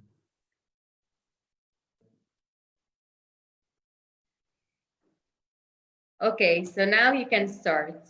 Go ahead. This is Noor, an average Lebanese citizen living in an average Lebanese home. Her home is powered by using a noisy, expensive, and polluting electric generator. As most Lebanese homes, if Noor wants to take a hot shower, she needs to worry about turning off other electric devices in her home in order to turn on the electric water heater. At Solas, we decided to solve that problem using our unique patented solution. Our solution consists of our unique electrical solar panel. Unlike traditional solar panels, our panel does not only produce more electricity, but it also provides free hot water with no required energy input, in contrary to the electric water heater at Noor's house.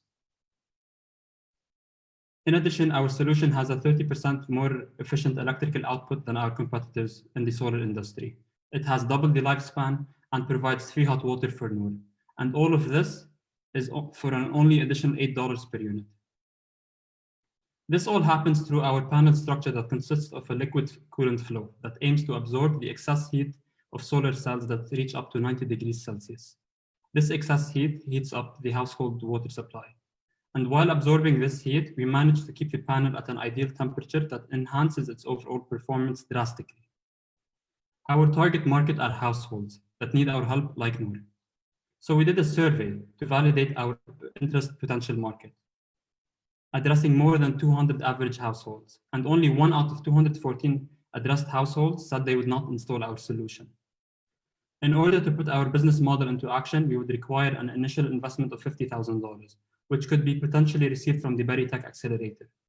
This funding would cover the assembly of 500 Solas home panels. We are already in contact with Chinese providers that sent us an invoice with all the raw material details. Our revenue model is based on providing 62 homes with 8 panels each for free, as long as they pay the installation fee and the monthly subscription fee of $60. This way, the ROI for the $50,000 would be received within 13 months. Our panel system includes optional sensors, which will give the end user a unique experience capable of monitoring and controlling the water temperature using the internet and their mobile phones. What makes us unique is our well-rounded team. Husni is an economist responsible for the business model and financial assessments. Yara is a business graduate with experience in marketing. She will be designing our market strategy. Sasha is a civil engineer responsible for the installation process, and I am a mechanical engineer responsible for the technicalities of the product. Most certainly, Solas is highly impact-oriented. It is a social enterprise that is directly solving issues addressing 5 of the UN Sustainable Development Goals. We are all extremely driven and passionate in providing the most efficient solutions. To an extent, we are currently filing our next innovative technology in solar energy. Thank you. Thank you, Hadi. Do you want to present your prototype? Yes, I do. Okay, so basically we have designed a prototype, yet I prefer showing you a simple sketch that explains the technicalities of the design quickly. So the problem, basically what we're doing, we're combining 2 technologies in one. We're combining an electrical solar photovoltaic solar panel and a solar water heater, both for the price of one product. Yet what's happening is we're also solving the problem of overheating in photovoltaic solar panels. The problem with solar panels is once they heat up to 90 degrees, their efficiency decreases drastically by around 30%, and the lifespan also decreases. So what we are doing is we're taking this excess heat using a liquid flow. In this example, we're using water for household market, yet we could apply this model for many different markets as well. Yet what's happening is we're taking the excess heat using the liquid coolant flow, and we're taking it to the household water tank in which the heat is transferred. That way we are taking the heat, increasing the efficiency of the panel, increasing its lifespan, and benefiting from that excess heat. Thank you. Thank you, Hadi. Now we will take the questions. Hadi, hi. What happens if the water tank, the heating water tank is full? What happens? A control system that monitors the temperature, and once in case no one was using the hot water at the home, the system would have a release valve that would reduce the pressure and the heating of the system. But then you have water wasted, haven't you? Yes, but the same applies to the traditional solar water heater. Yet at this rate, you'd have a large tank and you'd have several panels, not a single panel system. So that way you would make sure that the heat is collecting at a steady rate. And at the same time, what's happening, there are sensors in the system that monitor the heat. So you could also play with the flow of the water. Okay, you've mentioned that it's what you've done is patented. Yes, we've patented locally, and we're filing an international patent right now in Saudi Arabia. Okay, so you've patented in Lebanon, you mean? Yes, Lebanon's covered already. Yeah. Is there a similar device elsewhere? I mean, do you know of any similar device? I'm well familiar for similar devices, yet they contain different technologies. The similar devices, there's a German company called Dual Sun, and their device, the difference is they have pipes passing through below the solar panel. Okay, copper pipes. And the heat transfer happens using convection. Here, there's not direct contact, there's a layer obviously protecting the cells, yet the cells are directly exposed to the coolant. Okay, thank you. You said, Hadi, that in the business, your business model that you will require like monthly subscription fee? Yes. What is it exactly? Why and don't you think this might be considered as an obstacle in the competition? The thing is, regarding this model, we could always pivot to different models, yet we find this model ideal at the moment for one reason. It's because the subscription fee is cheaper than the electric bill, the average electrical bill in Lebanon that people pay. So this way they'll be paying less than the electric bill, and they'll be getting the technology for free, primarily, which will convince them to resort to such solutions, which will provide them with the ability to heat water without worrying about the power going off.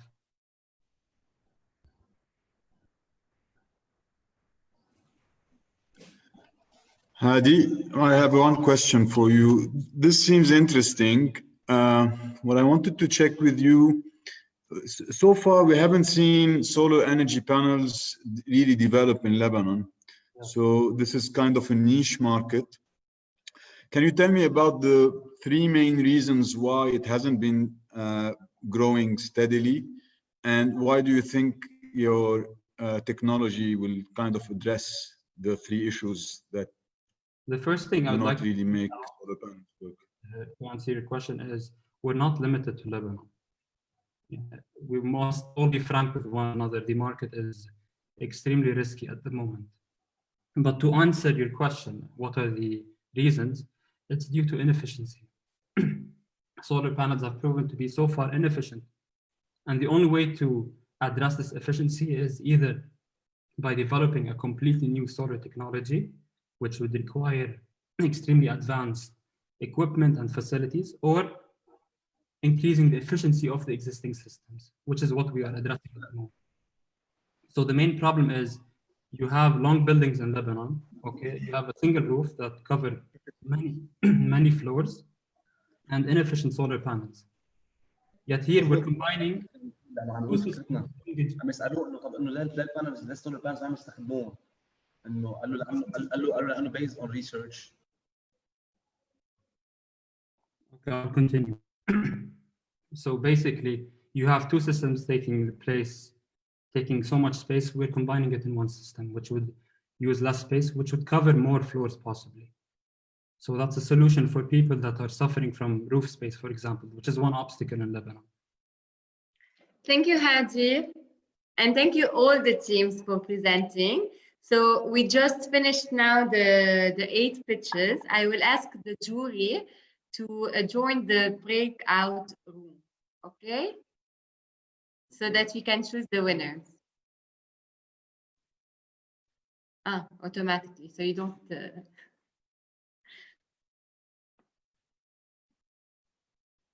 Okay.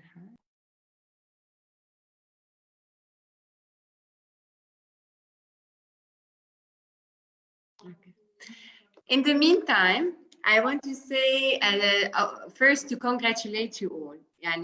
You did an excellent job, whether you got pre-selected or not. That's not the point. You managed to finish 4 days, very intensive 4 days, and it was a new experience. Toni Issa, please, if you can join the breakout room, and Salim.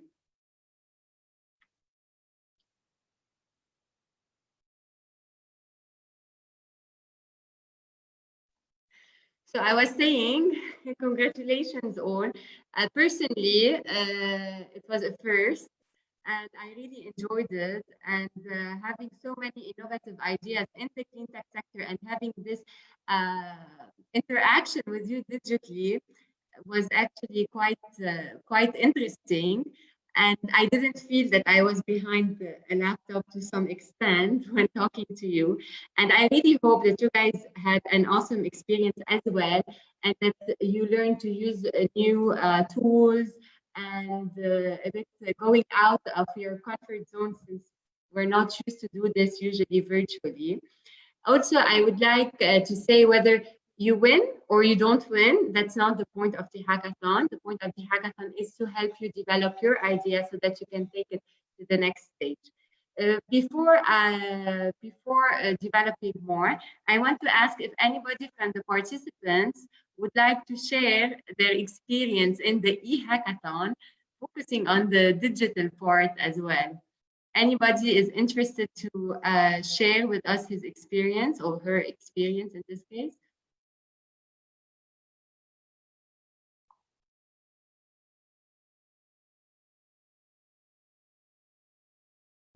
Yes, hello. Yes, Mark. This is from Team Astra. Astra. So this hackathon helped us a lot. First of all, our idea is a bit fresh, but due to regarding the workshops or the sessions, it helped us a lot to change our focus into a different type of business model. She helped us a lot. ونحن personally we gained a lot of experience and knowledge من وراها.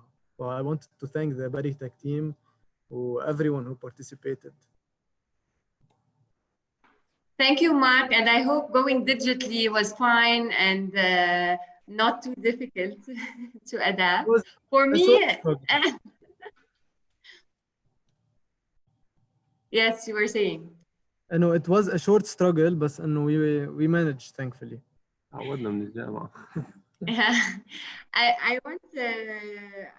I just need to remind you before we continue with this exchange that you received a survey, so please make sure to complete the survey, because as you know, this is the first Berytech e-Hackathon that we're doing, and of course we will keep on improving, but also it would be good to get your point of view, and please be honest, because we will take this to make another event more successful than this one.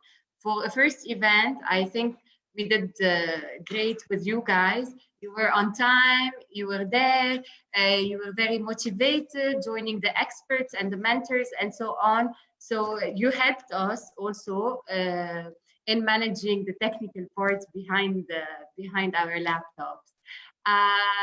Before going, I would like to ask if anybody from the mentors, because I saw so many, and from the check-in team, if anybody wants to say anything.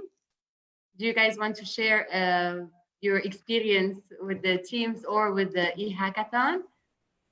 Yeah, we are similarly. We also want to share our experience with you. So we actually never expected to have such an amazing management and administration. So really thank you for this amazing experience. Especially it's on cloud. It's not physical. Yeah. So I didn't imagine that it would go really like smooth like that. Also, we would like to thank all the mentors that helped us. They really gave us another perspective and insight into the market. So thanks for everyone that helped us. Hanan, thank you, team. Hanan, you raised your hand. Do you want to share anything? Yes, I want to say thanks for you. Thanks for Berytech, for Clean Energy Program. Really, I learned how we can work under pressure. With any kind of situation, you can update with it. Thanks for mentor, for you, for all the team who really help us. In beginning, it was like big idea, but you let us focus on it very deeply. So really, because of you until now, if anyone who will win, really, it's like a good experience, and really thanks for you. Thank you.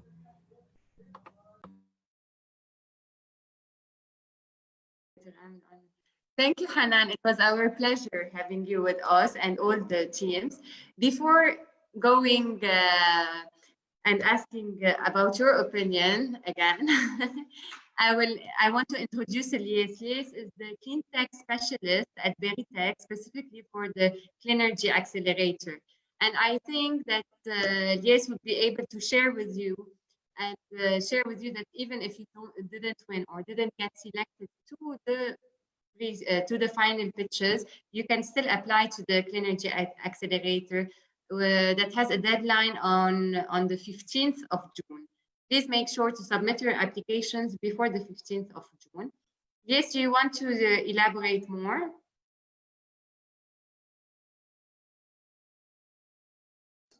Yes, hi Joey. Hi everyone.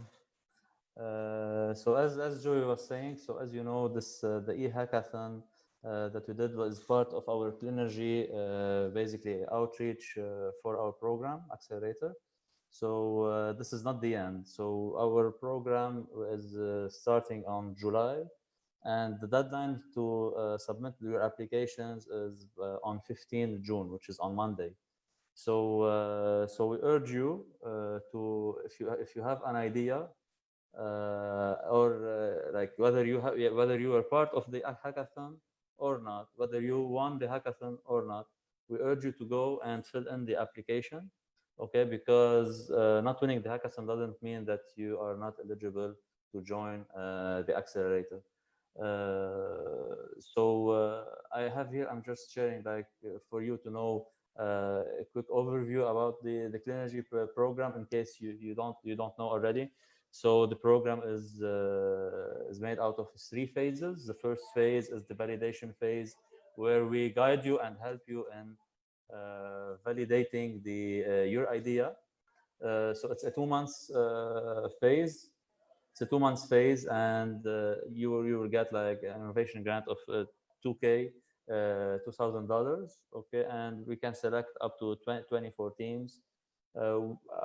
At the end of this phase, we will be qualifying up to 12 teams to join our second phase, which is the acceleration phase, where you will get a support grant of up to $15,000. Okay, and the teams who will be qualified to the third phase, which is the incubation and the growth phase, they will also get a matching grant of $20,000.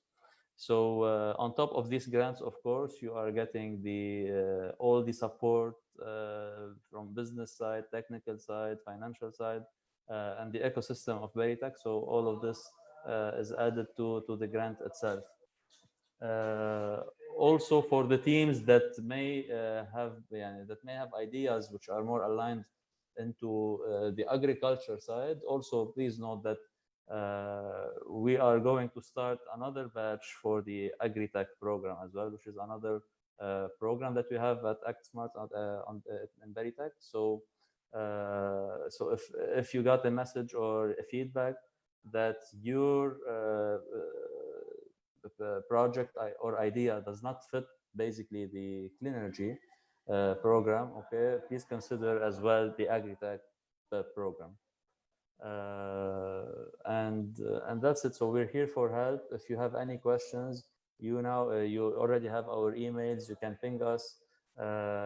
And if you need also, if you have submitted previously your applications to the accelerator, and now after going through the hackathon, you have learned more, you have you pivoted, and maybe adding more members to the team, or changing how you're going to approach the challenge that you're solving, please feel free to submit the application again, okay, or ping us and notifying us with these changes as well. We were happy to have you in these 4 days. Lots of action happened. We stayed late together. We have talked. I personally talked with many of the teams on the technical side, and even on the idea side itself, the business side as well. So I can say, and all I can say is I was really inspired, and we need these kind of innovators, I believe, in Lebanon, especially in the crisis that we're facing now. So thank you for joining us, and thank you for the spirit that you put in our hackathon. I'll go back now to Joey. Thank you, Elias. You mentioned something very important, and I think everybody in this room is actually trying to change something around us, and seeing people that are still motivated in this very difficult time is actually encouraging, and we need to stay together to be able to move forward. So if you are working on competitive ideas and so on, I suggest you meet the other team, you discuss and take the idea forward. Okay, I think this is very important to stay to help each other. We created a Facebook community on Facebook, obviously. It's called Cleantech and AgriTech Entrepreneurs. Yes, Elias, I got the name right? Yes. Perfect. And please join. You can share anything related to Cleantech or Agritech there. You can ask for support, you can ask for help, and so on. I saw that Sarah Dia is on the call. Sarah was part of the check-in team.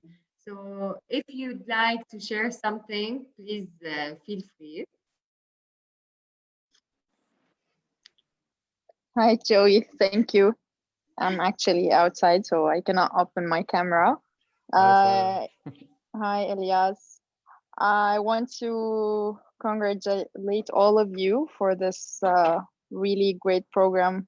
يعطيكم ألف عافية. I've been witnessing how much effort you've been putting in this. But as you said, it's gonna pay off, and I would like to ask everyone who participated in this to really count this as a positive experience, regardless of the outcome, because definitely we're on the right track. We're trying as much as we can during this critical timing. So yeah, I've been on this call for like 2 hours now, and it's really been interesting to hear all of these ideas, and best of luck. Thank you. Thank you, Sarah. Anybody from the teams wants to share something? Because I had to stop the teams at some point. Julien, do you want to share something? Hello, Joey. Hi, Julien. Ça va? Oui, وانت. بس بدي اقول لكم يعطيكم العافيه. It was amazing عن جد. I didn't feel even the difference between the ideathon that was physical and the hackathon that is virtual. The same energy, the same motivation, and the same results and advices. The advices were very well, and thank you a lot. Thank you, Julien. It's a pleasure having you with us. Mario is the accelerator manager, so I'm sure that you want to share something, maybe your experience regarding an e-hackathon or anything motivating for the teams to continue forward. Yes, thanks, Joey. Actually, I would like to tell each and every team, regardless if you're accepted or not, your ideas do truly have merit in them. So please do apply into the program. Not being the first in the hackathon does not necessarily imply that you won't make it into the accelerator. The accelerator is truly a one-of-a-kind experience. I mean, like, you have people participating as mentors who were previously part of the cohorts as well, who have shared their experience with you throughout the days as well. It's not about the money as much as it's about the support, business and technical support that you would get throughout the program to transform your ideas into a reality. كل واحد منكم عطانا أفكار مختلفة اليوم، وبعتقد كل فكرة من الأفكار اللي اقترحتوها بتقدر تفيد وتحسن البلد بمحل معين، والبلد بحاجة لعالم مثلكم. So I would highly suggest, حتى if you don't really care about applying to an accelerator program, to push forward and to create value للبلد، لأنه we all need to make this a better place for us. Thank you.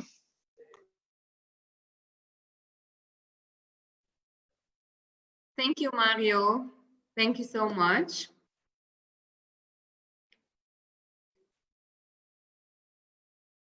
Okay, I will share with you a small video now while we wait.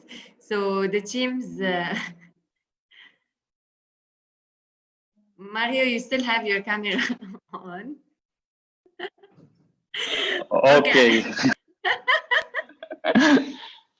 Actually, Kaman, just let me as well, قبل ما تعطي video, I would like also to share part of my experience as well in the e-hackathon. This for us is something new. We've all, so we are all learning on the go. Joey stressed on the survey. I cannot stress how much your feedback can be of help لنا. لأنه we want to make this better so that we can further support future entrepreneurs as well in transforming their ideas into a better product. كل cycle بنعملها نحن وكل كل experience activity بنعملها we collect feedback. I can assure you هيدا الفيدباك مش مثل معظم لبنان بيصير فيه بينكبس على الديليت وما بيعود يتطبق. نحن we take this very seriously. The good, the bad and the ugly. Please share them all. Okay? ما تعتلوا هم، ما في حدا بيزعل منكم، ننبسط منكم بالعكس لأنه عم بتقولوا لنا كيف فينا نحن نتحسن. So مثل ما نحن we push entrepreneurs on a path of continuous improvement, we want you as entrepreneurs, as our stakeholders, to help us as well improve the program. So thank you for giving us your feedback, and if you haven't yet and you really like us, it would be a good opportunity for us to get your feedback as well. Thanks. Perfect. Hadi, do you want to share your experience? Yes, I do. And it brings me extreme pride seeing this all happen, and from everyone participating and the people putting effort into making this all happen, especially with everything happening around the world and locally in Lebanon. And it's some extremely emotional and touching moments for us all. And the fact that despite everything happening, we're taking the extra mile, we're taking initiative for the things that we're passionate about. It's not simply because we're looking for profit or looking to generate revenues. I'm doing this because I'm doing my passion. And through my passion, I see, through my passion, only through my passion, I can see the way I can make this place a better, this world a better place, or hopefully this country a better place, by providing innovative solutions that could actually improve the lives of people. And I'm extremely glad to see such brilliant ideas. There's some ideas that really fascinated me while watching the pitches of the teams. And I hope each one of us sticks to the very end and make sure that no matter what happens, no matter the obstacles we face in this country or around the world, we keep on driving, keep on pursuing to ensure we achieve whatever we're passionate about. Because that's the only thing that could drive us to achieving a better place. So that's a quick message, a bit emotional from me, but I hope I managed to touch some of you. Anyways, thank you. Hadi, thank you so much for sharing this. I agree with you, and I'm sure that everybody in this room, virtual room, agrees with you. We're trying as much as possible. And please, guys, you can always, you have our emails, and we are on Slack as well. Feel free to contact us anytime. So I have Zahi with us that apparently wants to share something. Zahi, can you please unmute yourself?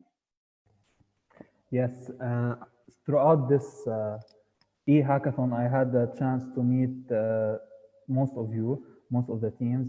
I am extremely honored to see such brilliant individuals and such dedicated entrepreneurs or future entrepreneurs who, despite all the situation in Lebanon and all our economic hardship, are trying their best to create a better future, a better reality for Lebanon and MENA and the whole planet at large.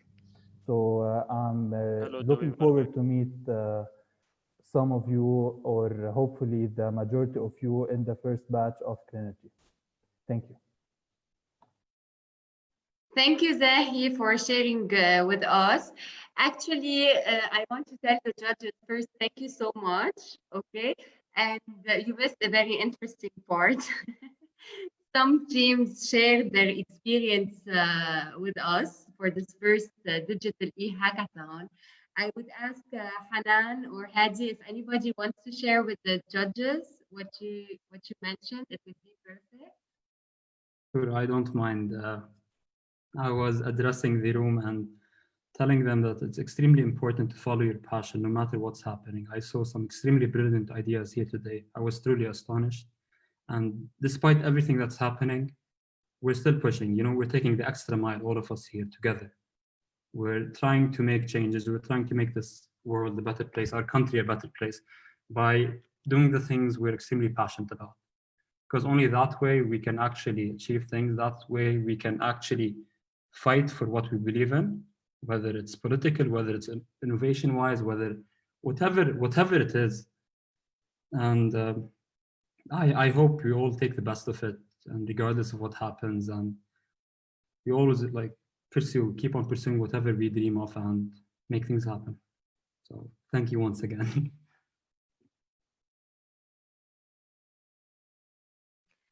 Thank you, Hadi, for sharing again. It was very touching. As we said, we are all in here together, and everybody in this virtual room is actually working to make this world a better place. So before I leave the virtual floor to the prizes, I just want to thank you, because personally it was a really, really nice experience, especially for the people that already know me. They know that I don't like technology, even though I have to use them. And using them for the past 3 weeks, preparing the hackathon was quite nice. So we learn every single day.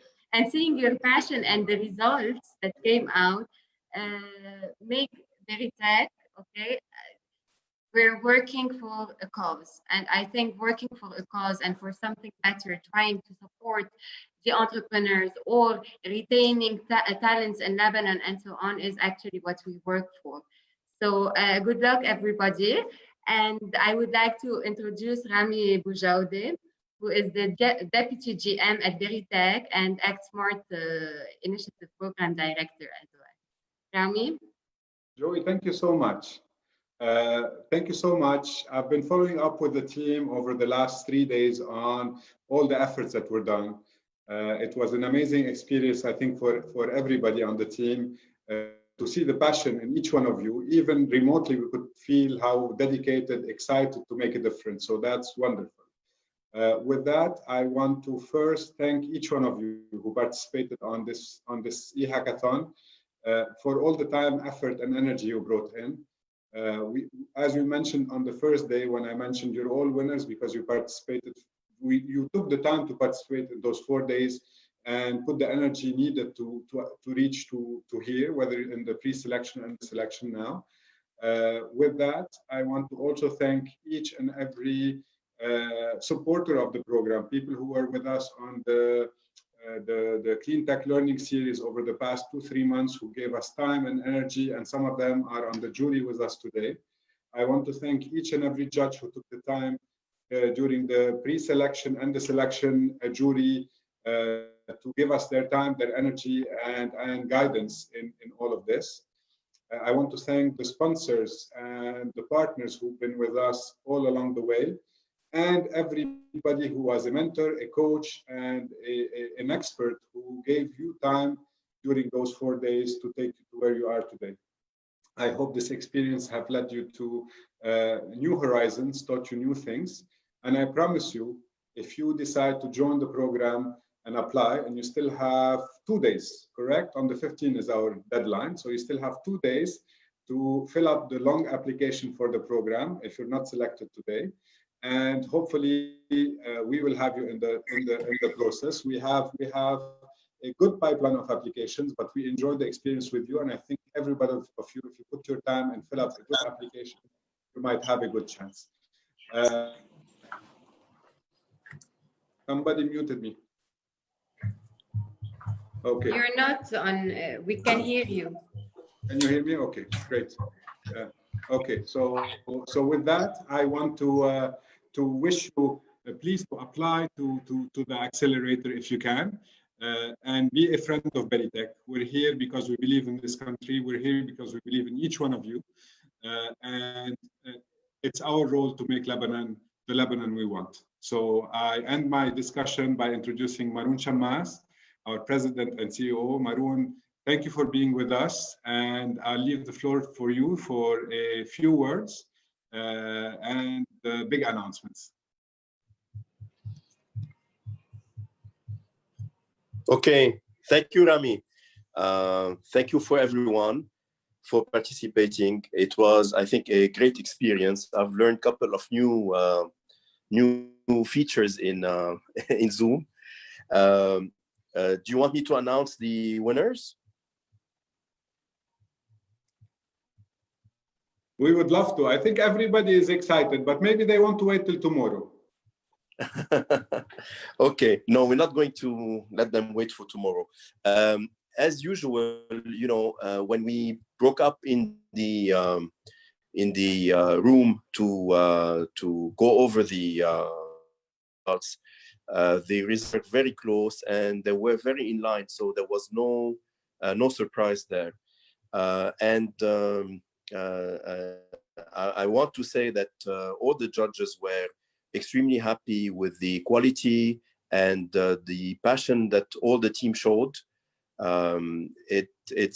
Thank you so much. We really appreciate it. We know that some of you had to go over back to their places, and this was a challenge yesterday, especially with all the events that were happening.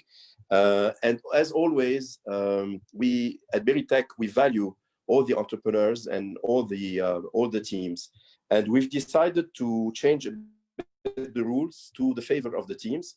So we have 4 winners instead of 3 winners. We have number 1, Rezeko is the winner. I don't know if we have a virtual upload also. Number 2 is Nadira. And in number 3, we have both Hadir and Solas. So congratulations to the four winning teams. And we've also bent a bit the rules. So instead of having the first 2 immediately accepted into the accelerator, we have the 4 teams accepted into the accelerator. So we have a double surprise tonight. Finally, for the rest of the teams, I can tell you that we saw a lot of potential in many of the remaining 5 teams, or 4 teams actually, and we want you to, we encourage you to submit your application, and you can definitely be able. There is a possibility for you also to join into the next acceleration. Okay, so we encourage you to do that. So thank you very much for everyone that participated. Thank you for the Berytech team. Thank you for Joey. You were a fantastic host. Thank you, Rami. Thank you all. And thank you also for the judges. And thank you for your time. Have a great Saturday evening. Thank you, Maroon, so much. And wow, I'm amazed. We have 4 winners. So congratulations, Rezeko, Nadira, Hadir, and Sola. And now I would leave the floor to Rami. Okay. Okay. I need to say one more thing, which is, I believe, very important. I want to thank the team. I want to thank Berytech's team who have put all those 4 days. I've seen them as an operation room, like a beehive, working all together, coordinating all those things. So for everybody who has been with us over those 4 days and preparing before and after, Berytech team, you rock. Thank you very much, and keep up this energy. We need that for a long, long time. Thank you, Berytech team. Thank you, everybody. Thank you, the jury, the sponsors, and everybody who joined us today and joined us through those 4 days. Thank you, everyone. It was fantastic. I will ask you, since you usually at the end of the hackathon, we all take a picture. So if you can put on your camera so that we can take a virtual picture, that can we ask great. the judge, jury, Joey, can we ask if any of the jury wants to say a couple of words before? Definitely, yes.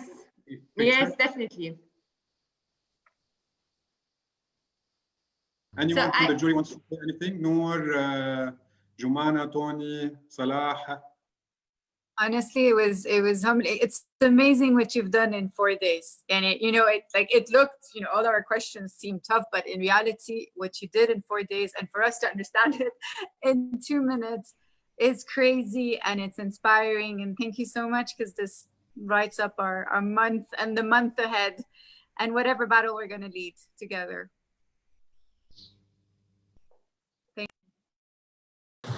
Thanks. Okay.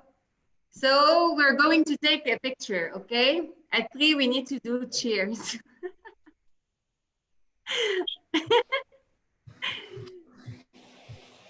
Hadi is putting his camera on. Okay, Shaheen, did we take the picture? Not yet, not yet. Maroon, you have the best background. Wait, let me fix my background then. It's a virtual background. The virtual background. Natural background too. Sure. Okay, Shaheen, did you take the picture? One more second. Say cheers. So thank you again. Thank you to the judges so much. Thank you, Dr. Najat Saliba, Jumana Sayer, Dr. Toni Issa, Salim Shami, Noor Abu Adal, Salah Tabara, and of course, Maroon. Thank you, Berytech team, for all your support and all the partners, experts, mentors, check-in team, everybody. And the biggest thank you would be, of course, to the participants, because without you, there was no hackathon. So thank you again, and hope to see you very soon. Bye. Thank you. Good luck, everyone. Bye-bye. Bye. Bye-bye. Thank you. Bye.